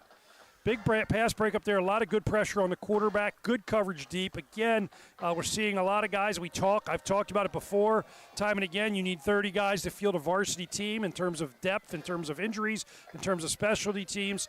You'd like to have more than that, and I'm beginning to wonder if the Cats number isn't closer to 40 than it is to 30 of guys who are serviceable out there on a Friday night.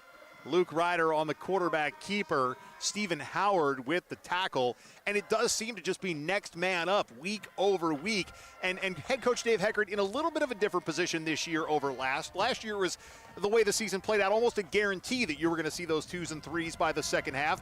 You don't have that same guarantee, but when he puts the kids in, they are absolutely stepping up and making plays. Well, and it's not, again, what I'm getting at too, Mike, is it's not just like the second team is in.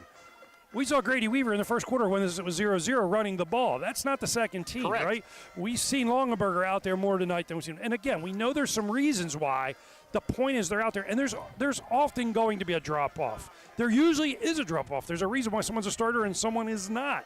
But I'm saying for us right now, that drop-off in many places is almost negligible. It's very minimal, and that bodes well for you to be able to battle through some injuries or to withstand a particularly tough game or some other circumstance that you're not at full strength. Anthony Francis picked up the first down on the previous play from scrimmage, so the Cats now have the ball first down and 10 at the Waynesboro 31-yard line. Ryder remains in shotgun formation with Francis sidecar left. 3 wide receivers to the left of Ryder. Francis, shifty move in the backfield, but draws a double team of defenders. Stopped in his tracks by Wyatt Hewitt, the sophomore linebacker. No gain on the play, second down and 10. Yeah, Cats have a chance here to score. Obviously not quite in the red zone. A lot of time on the clock. You're certainly not going to be pulling out all kinds of stops, and you probably aren't going to be looking at a ton of trickery or showing out a whole lot. But you've got pretty much your second-team skill players in. It looks like we've got some change up front on the line, actually, too. Although we do see some guys who've been in there throughout the whole evening catching balls and making plays. So see if the Cats can punch one in here yet before they start to make some more wholesale substitutions. Second and 10 from the Waynesboro 31. Ryder's pass is intercepted. Stephen Howard, far sideline. Pick 6 for Howard. He's going to take it to the house. And Waynesboro flips the script with 9:32 remaining in quarter number 4. Well, a couple things. We talked about Howard getting the ball and making a score. We thought it was going to be on offense, but he couldn't get behind the D-backs, and Frazier Hewitt wasn't able to get him the ball. We've also talked about one score, and all of a sudden now you're at a 2-score game. So a little disappointment there for the Cats, but Ryder's going to learn from that experience. I do see we have a flag, but it's going to be on the return. It is, a post-possession penalty. It may negate the touchdown. We'll wait for the official call, but regardless, it will remain Waynesboro football as Luke Ryder throws that interception, his first pick of the season. It looks like it's going to be a post-possession penalty and dead ball at that, so the touchdown will count. It was actually a sideline warning, so no real penalty at all. It's just that Waynesboro needs to work. The get-back coach needs to step it up. Sometimes it's on the get-back coach. That's the problem. I had never heard of the concept of the get-back coach. So that famous, was it Jerry Glanville clip? Yeah. When you're the get-back coach. Get back. So the extra point forthcoming. It is up, and it is good. Off the foot of Nick Carbaugh, who now has 4 of the 10 Waynesboro points. The Wildcats probably should expect an onside kick. The ensuing kickoff back in a moment, live on Go Mechanicsburg. The Turnbridge Group at RBC Wealth Management is a proud supporter of Mechanicsburg Wildcat Athletics. When faced with tough business and personal financial decisions, turn to the Turnbridge Group. With a focus on retirement planning and complex financial situations, the team helps you define and achieve your goals, all while building a strong and caring relationship with you and your family. Financial advisors Tim Engel, Jonathan Stow, and Nick Hansen are available for your call. The Turnbridge Group, part of the community and for the community. Visit them online at turnbridgegroup.com or call 717-724-4225 today. Getting you back to Mechanicsburg Wildcat Athletics, presented by 11 Oaks Farms in Newville. Live on Go Mechanicsburg. Back at Rip Engel Field, Buchanan Auto Park Stadium, Mike Garland, Dave Harris. And following a pick 6 of 70-plus yards from Stephen Howard, Waynesboro with their first touchdown of the night, 26-10. The Cats leading. This is a Waynesboro team that's averaged, Dave, 23.6 points per game. And the onside kick is going to be recovered by the Waynesboro Indians. Coming out of the pile with the football is Gavin Starkey. So the Cats defense on its heels as the officials are having a conversation. Maybe there's a formation question. Ball didn't go 10 yards. There's also that. Before he touched it. So the conversation continues. Illegal touching is going to be the call, as I see the official make that signal. So even though Waynesboro did come away with it, the ball did not travel 10 yards, so the Cats dodged the proverbial bullet there and will have the possession, first down and 10. Yeah, it almost seemed too easy, and Mechanicsburg seemed too prepared, and that it makes all the sense in the world. You kind of, that is, there's so many different ways to approach it. And of course, now in the NFL, you have to announce that you're doing it, of course. You don't in college and in high school. And so one of the common ones is the run like everyone's going to cover and then dribble it and chase the ball down and fall on it. The key is it's got to go 10 yards. Pat McAfee was great at doing that for the Indianapolis Colts. First down and 10 for the Wildcats. The ball on their own 49-yard line. And the handoff goes to Grady Weaver, who turns the corner before being upended by Stephen Howard. I want to thank our great Go Mechanicsburg live stream crew tonight. Ben Shad managing the camera, Austin Bitts on our score interface. And both of those young men will play a big role next week, Dave, as Ben will slide into the air chair with me and Austin will step up to the camera as the Wildcats travel to Hershey. We'll miss you, Dave. Yeah, it's a big one. They're all big now at this point. Hershey, Shippensburg, and in the playoffs. So, yeah, sorry to miss that one, but I hope you'll tune in. I might be able to tune in. We'll see. We'll see what the night brings us. 2nd and 3 for the Cats. Grady Weaver one more time. And Grady Weaver looks very close to that line to gain. He needed to get to the 39 and made it to the 38 as the chains will move. And we can't underscore the limited perspective we have here at the stadium. Grateful to be here, grateful for the opportunity, but regardless of where we are positioned, the visiting bleachers are only about 10 rows high, so we're not really that far above head level, so that's why you've seen a few times plays that come near the sideline. We have absolutely no feel for what happens there, but great accommodations to be here, always happy to be in the door, and it's a nice scenic drive. Well, and it's a nice setting for a stadium. It's a nice exercise, just not a very big visitor bleachers. There's Grady Weaver again. Another carry near the line to gain. He may move the chains again. Yeah, you almost kind of scratch your head a little bit and go, so where was this the last 7 weeks, right? Chucky Luckenbaugh, Mechanicsburg's the #1 cheerleader, says move those chains. I mean, we had a pretty good group of sideline support over the last couple of years with Chucky and Katie Costello. And we know that Katie has kind of moved on to cheer on her dad at Northern, although it was great to see both last week at Mechanicsburg. But Chucky remains, and he is cheering on his maroon and steel. Chucky's been on the sidelines since about 94, give or take. So, yes, he's a fixture. Ryder handing off to Grady Weaver. Weaver surges forward to the 21-yard line. Tackle made by Mick Torbica. Torbica wearing number 64, one of the biggest linemen on the field for Waynesboro. Coming up next for the Indians, a home game against the Lower Dauphin Falcons. Then they wrap up the year at Hershey. It is 2nd down and 4.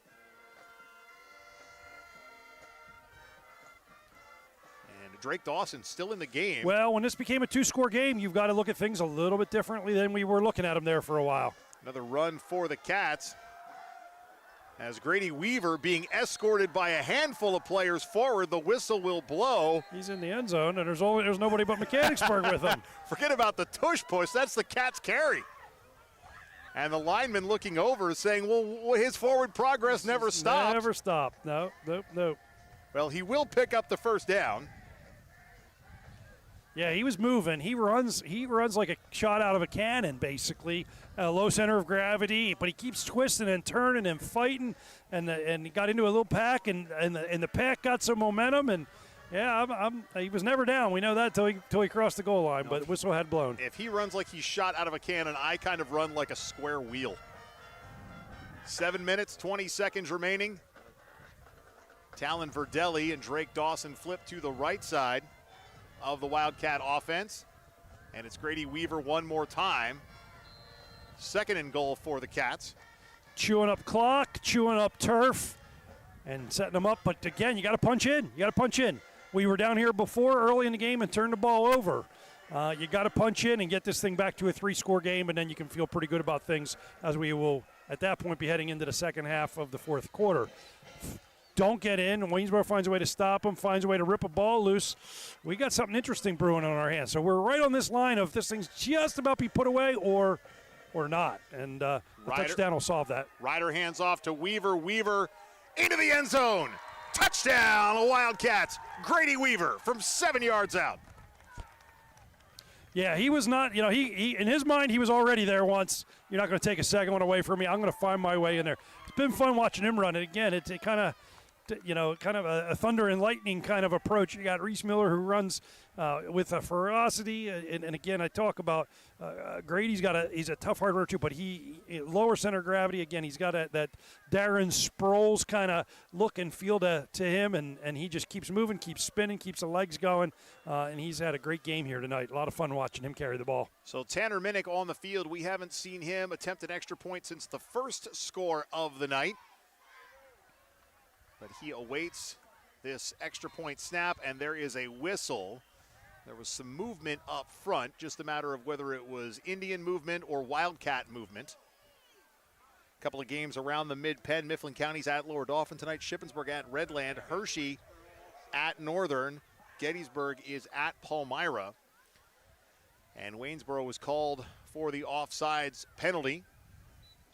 And now a conversation as the officials look over, asking Coach Heckert what he wants to do. And now an unsportsmanlike conduct penalty called against Waynesboro. So the wheels falling off the proverbial bus for the Indians here following that touchdown. Round wheels or square wheels, Mike, since you brought up square wheels? Again, these are young athletes. These would be round wheels. Okay, all right. Yes. I, again, have reached the age where I am square in more than one way. Although, according to Huey Lewis, I was going to say, it is hip to be square. Yes. Thought you might be going there. I had to take the long way to get there, but I did. Really never a doubt. Anyway, we celebrate the 40th anniversary of Back to the Future. Love me some Huey Lewis. There you go. He was the soundtrack of that movie. He was. It was classic. He was. It was classic. So at least one of these penalties will be enforced on the kickoff. Yeah, I would think the unsportsmanlike conduct would be. Not positive, but you would expect it. Minnick, and the extra point snap is bobbled, and the conversion is no good. The snap seemed to be online, but Luke Ryder wasn't able to hold on to it, and he got tackled in a way that he probably would have preferred not happen. Yeah, we weren't clicking on all cylinders there on that little set of exchanges. It all started with them being offsides and unsportsmanlike, but sometimes that stays with you just a little bit. We're going to keep it here. I want to remind you that fall sports are here, Wildcat fans. And although wrapping up, our friends at Shaggy Chic Dog Grooming, well, they're still in full swing, and they're cheering on our hometown Wildcats. While athletes hit the field, let your dog be the MVP at home. Call Shaggy Chic Dog Grooming today, 717-919-6266, or stop by 16 South Market Street in Mechanicsburg. Shaggy Chic Dog Grooming, where every pet looks like a champion. So the unsportsmanlike conduct penalty being marched off, so Mechanicsburg will kick off from the Waynesboro side of the field, and it's going to be teed up the Waynesboro 45. Well, let's let it go and get ourselves a touchback here, and that way we don't have to risk a return. Back deep to receive the kick for the Waynesboro Indians include Larry Taylor and Stephen Howard. Minnick will tee it up. There it is. I like it. High end over end and into the end zone. It will be a touchback at the high school level. Once you receive the kick in the end zone, you cannot advance it. So first down and 10 for the Indians from their own 20-yard line. It's interesting. So much has changed, both at the high school and the collegiate and the pro level with kickoffs, where they line up, where they get the ball after a touchback, for a lot of different reasons. It's nice to have one where it stays the same and we don't have to question. You're going to kick off from the 40. And if it's a touchback, which is not that common in high school anymore, it's going to be at the 20. First down and 10 for the Indians. Trying to scour the interwebs as quickly as I can between plays to look at some scores from out of town, and we'll keep trying. A new quarterback for Waynesboro as well. We'll give you the number in just a moment, as that was Dwayne Robinson on the carry. I believe Devon Ford is the quarterback. Maybe Austin. Nope, it's actually Austin Williker. Austin Williker 15, not 16. Got a number of different substitutions, kind of more of a true number 2 defense out there. Not too many guys that we saw playing defensively in the first half. Maybe Grady Weaver out there, but most of the other guys are the 2s. And again, important for them to get some time here, a good half quarter, and see what they can do. On second down, it's going to be a first down for the Waynesboro Indians, as a rush from the line of scrimmage by Ronan Mencia will move the chains. 5:50 remaining in the fourth quarter. Cats on their way to victory number 7.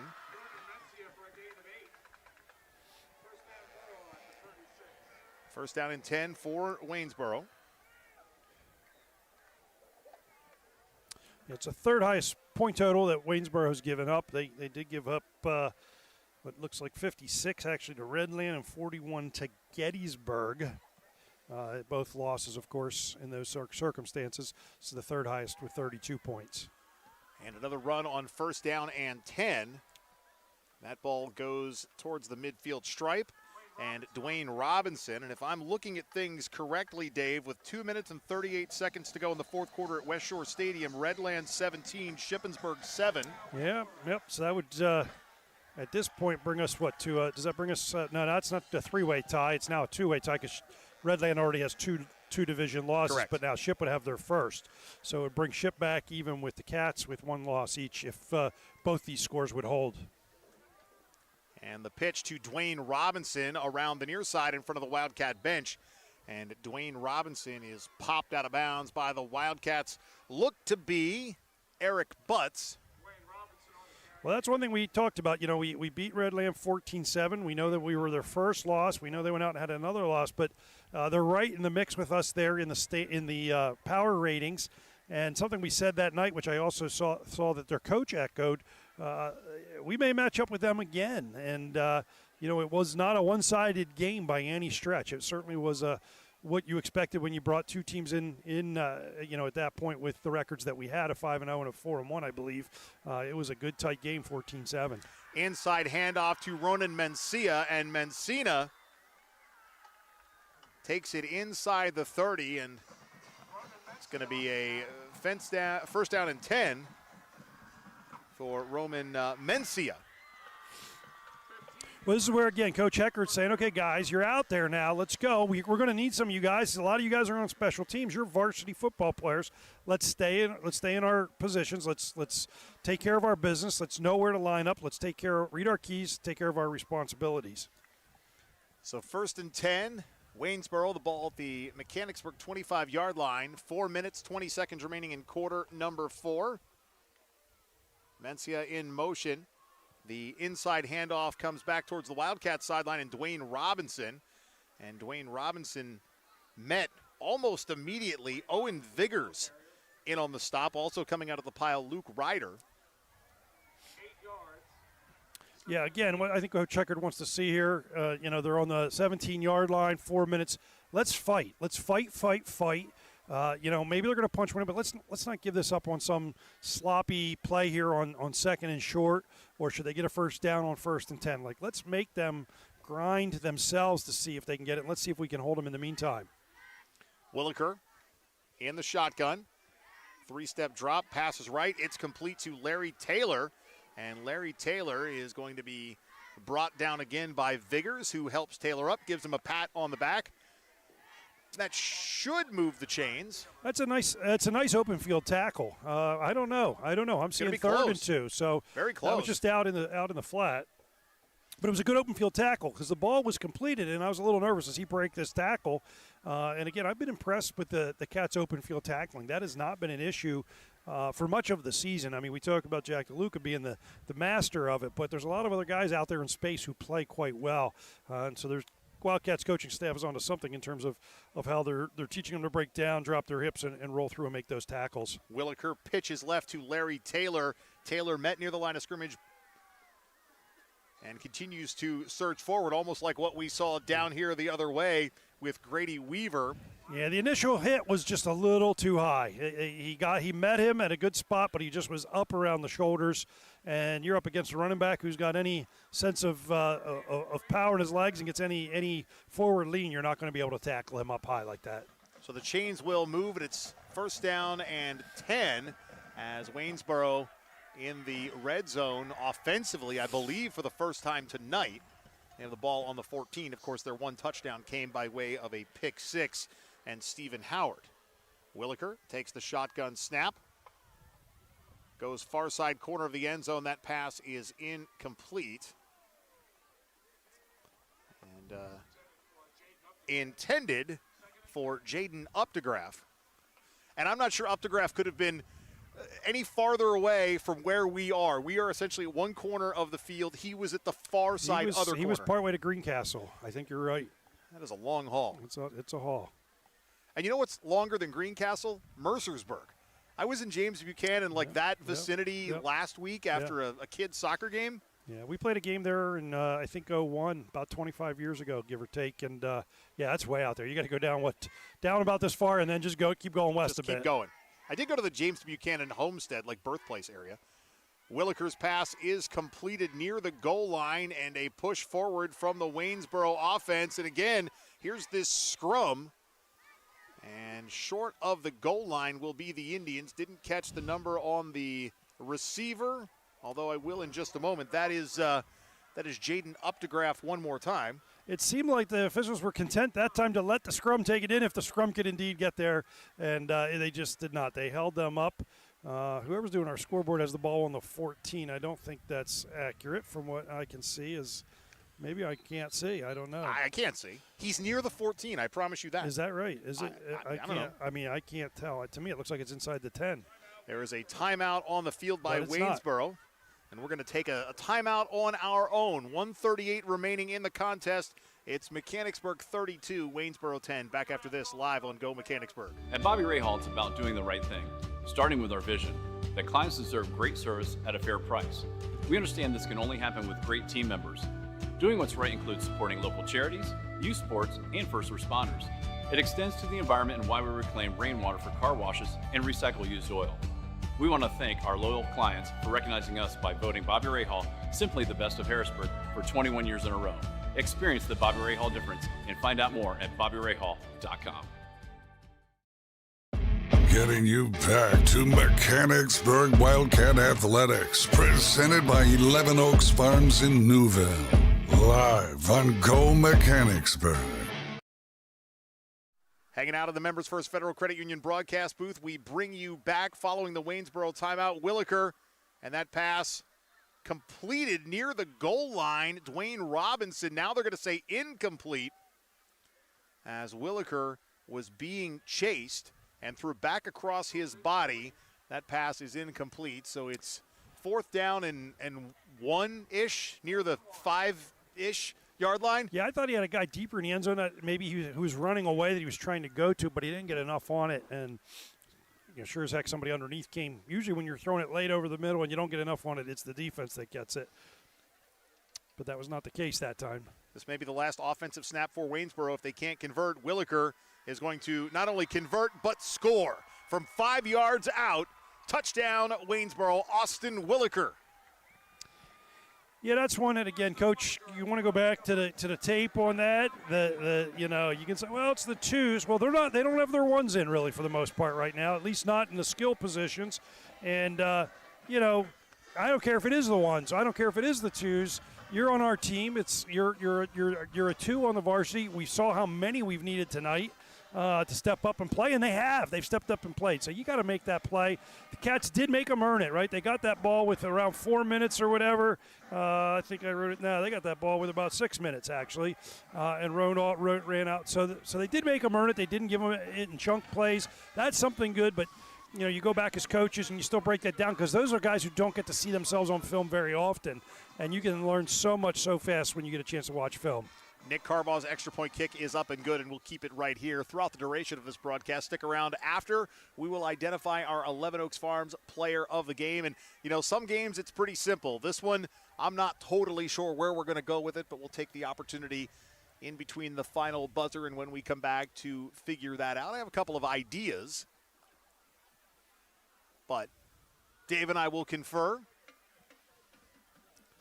And the Wildcat kick return team should be ready for another onside kick by way of Nick Carbaugh. They were technically successful last time around, just not officially successful, as the ball needs to travel 10 yards before it is eligible to be reclaimed, and it only went 9.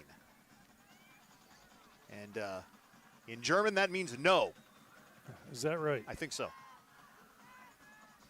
The extra point kick is corralled up front by the Wildcats. Sure-handed Grady Weaver right in there. I don't know how to say yes in German, but I can say it in Spanish. C, Wildcat football. And here we go. I think, of course, there's 2 timeouts left. It is a 16-point game, so it's a 2-score with 1:26. Hard to know if they're going to run a play or try to kneel on it, but you do have to. If you kneel on it, Waynesboro may use their timeouts. Scoreboard says 32-16. Score interface says 32-17. Let's think about it. They kicked a field goal, then they scored a touchdown. Did they get both extra points? I don't remember.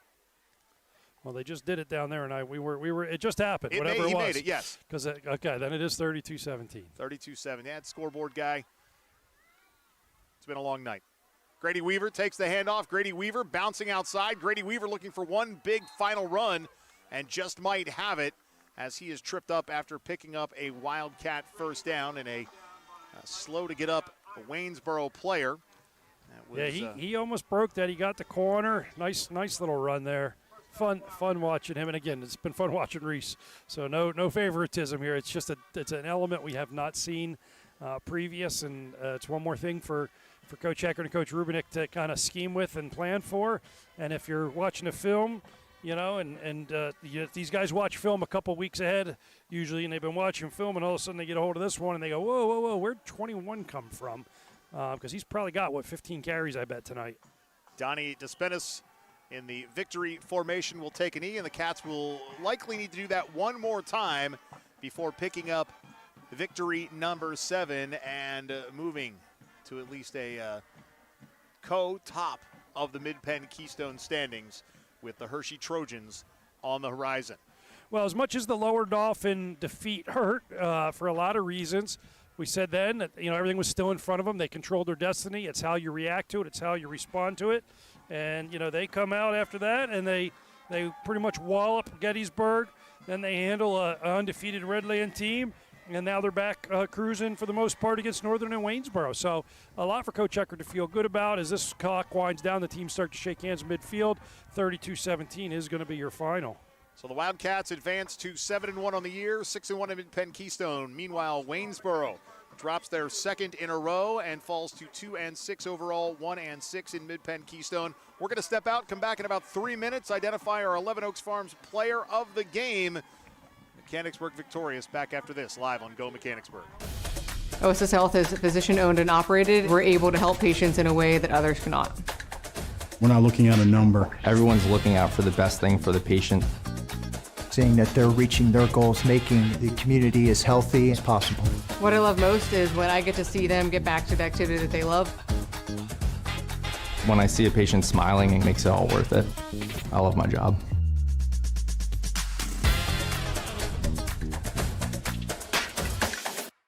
Operation Wildcat is a nonprofit organization whose mission is to pool the resources in our community to help our school district students, families, and staff members in need. We'll take your new or gently used back-to-school items, bikes, books, clothing, dresses and suits, furniture, Halloween costumes, gifts for the holiday, Christmas tree decorations, pennies, socks, underwear, Thanksgiving food, toothbrushes and toothpaste, and yard sale items. Learn more at OperationWildcat.org and go Wildcats. We are dedicated to serving our members, associates, and communities because they give us purpose. We know we are stronger when we come together as one. We believe financial literacy is a key tool for personal well-being, economic stability, and a more secure financial future for everyone. And we are committed to providing all with access to financial wellness resources. We strive to deliver unparalleled experiences for our members through every moment and milestone. We are built by will, forged by people, and powered by a proud member experience. Does your property need a little TLC?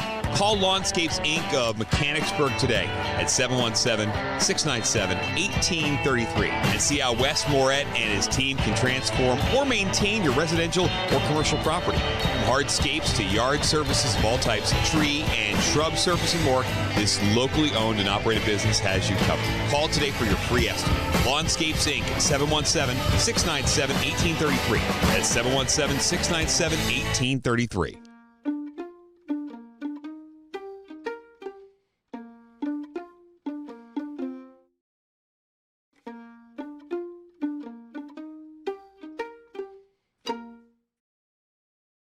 Locally owned and operated, 11 Oaks Farms raises Wagyu beef and heritage breed pork right here in Newville, Pennsylvania. Our low-stress practices and carefully designed diets produce some of the finest meats you will ever experience. We also offer a selection of quality Angus beef, pork, chicken, seasonings, sauces, pantry items, and much more. Shop online at 11oaksfarms.com. Visit us in-store at 34 North Corporation Street in Newville or call 717-360-8249. Getting you back to Mechanicsburg Wildcat Athletics, presented by 11 Oaks Farms in Newville. Live on Go Mechanicsburg. And we welcome you back to the campus of Waynesboro High School. Mike Garland, Dave Harris, and we thank you for tuning in. The Wildcats victorious 32-17, and a real team effort, not only from the starters, Dave, but from some of the other young men who needed to step up tonight for a variety of reasons throughout this contest. Yeah, we talked about that throughout the broadcast tonight, about guys filling different roles. Some have been gradually emerging. Some we really saw them step up more so tonight. And for some guys, it's a matter of getting the opportunity. The key is taking advantage of it, and we saw that from a number of players tonight. Fun night of football. Well, the scoring started for the Wildcats on a short touchdown pass from Noah Apple to Drake Dawson. We know Reese Miller ran a few in as well. And we had the pick six from Jack DeLuca. But our 11 Oaks Farms player of the game tonight is going to be a young man that at the beginning of the year, I'm not sure that we would have thought in Week 8 we'd be calling him out as our player of the game. But who are we going with this week, Dave? We're going to go with Grady Weaver. Grady Weaver had a great game today, at least 50-plus yards rushing, but it wasn't the amount of yards rushing. It was the overall output and his effort tonight for the Wildcats, including a touchdown run in the fourth quarter to seal this one. So he is our 11 Oaks Farms player of the game. By the way, we talked about that cheese from 11 Oaks Farms. This is it. This is the garlic cheddar cheese. I was fortunate that they gave me a nice plastic knife so I could saw that in half before the game today. So Grady Weaver, your 11 Oaks Farms player of the game. And Dave, it was another fun one. It was. 2 weeks of regular season to go. The power ratings, you get home and check those out on your computers or on your phones on the drive home. Or if you're at home, of course, people watching this are. Check it out as the returns come in tonight. And start to see where the Cats line up in 5A District 3 playoff seeding. We know that Redland toppled Shippensburg, so the Greyhounds dropped their first in-conference play, and that is a big Week 10 matchup for the Wildcats, but we can't worry about Week 10 until we worry about Week 9, and that's the Hershey Trojans next week on campus at Hershey High School. Looking forward to it for sure. All right. Thanks, Mike. We're going to wrap things up, and this also gives you an opportunity to kind of take a look behind the curtain at what we do here. The final, it's Mechanicsburg 32, Waynesboro 17. Again, for our great Go Mechanicsburg live stream crew, Ben Shadd on camera, Austin Bitts managing the score interface. Dave Harris, Mike Garland, have yourself a good night, Wildcat fans. This has been a presentation of Mechanicsburg Wildcat Athletics live on YouTube at Go Mechanicsburg. Wildcat Athletics live on YouTube is presented by 11 Oaks Farms in Newville, Bobby Ray Hall Automotive Group, Charity Kastner RSR Realtors, Your Neighborhood Chick-fil-A at Shepherdstown Crossing, Lawnscapes Inc., Members First Federal Credit Union, Operation Wildcat, OSS Health, now with 2 locations on the West Shore, Mechanicsburg Area Recreation Department, RBC Wealth Management and the Turnbridge Group, Renewed Hearing Solutions, Shaggy Chic Dog Grooming, Sheets, Snappers Bar and Grill, Seth Gardner State Farm, Your Harrisburg True Green Lawn Care, Westshire Decks servicing all of Central PA, the Wildcat Foundation, and Wolf Brewing Company. Additional thanks to the Mechanicsburg Area School District and to all the friends, family, and community members who tune in to watch the games. The Mechanicsburg Wildcats. Presented by 11 Oaks Farms in Newville on Go Mechanicsburg Live and on YouTube at Go Mechanicsburg. We'll see you again next time.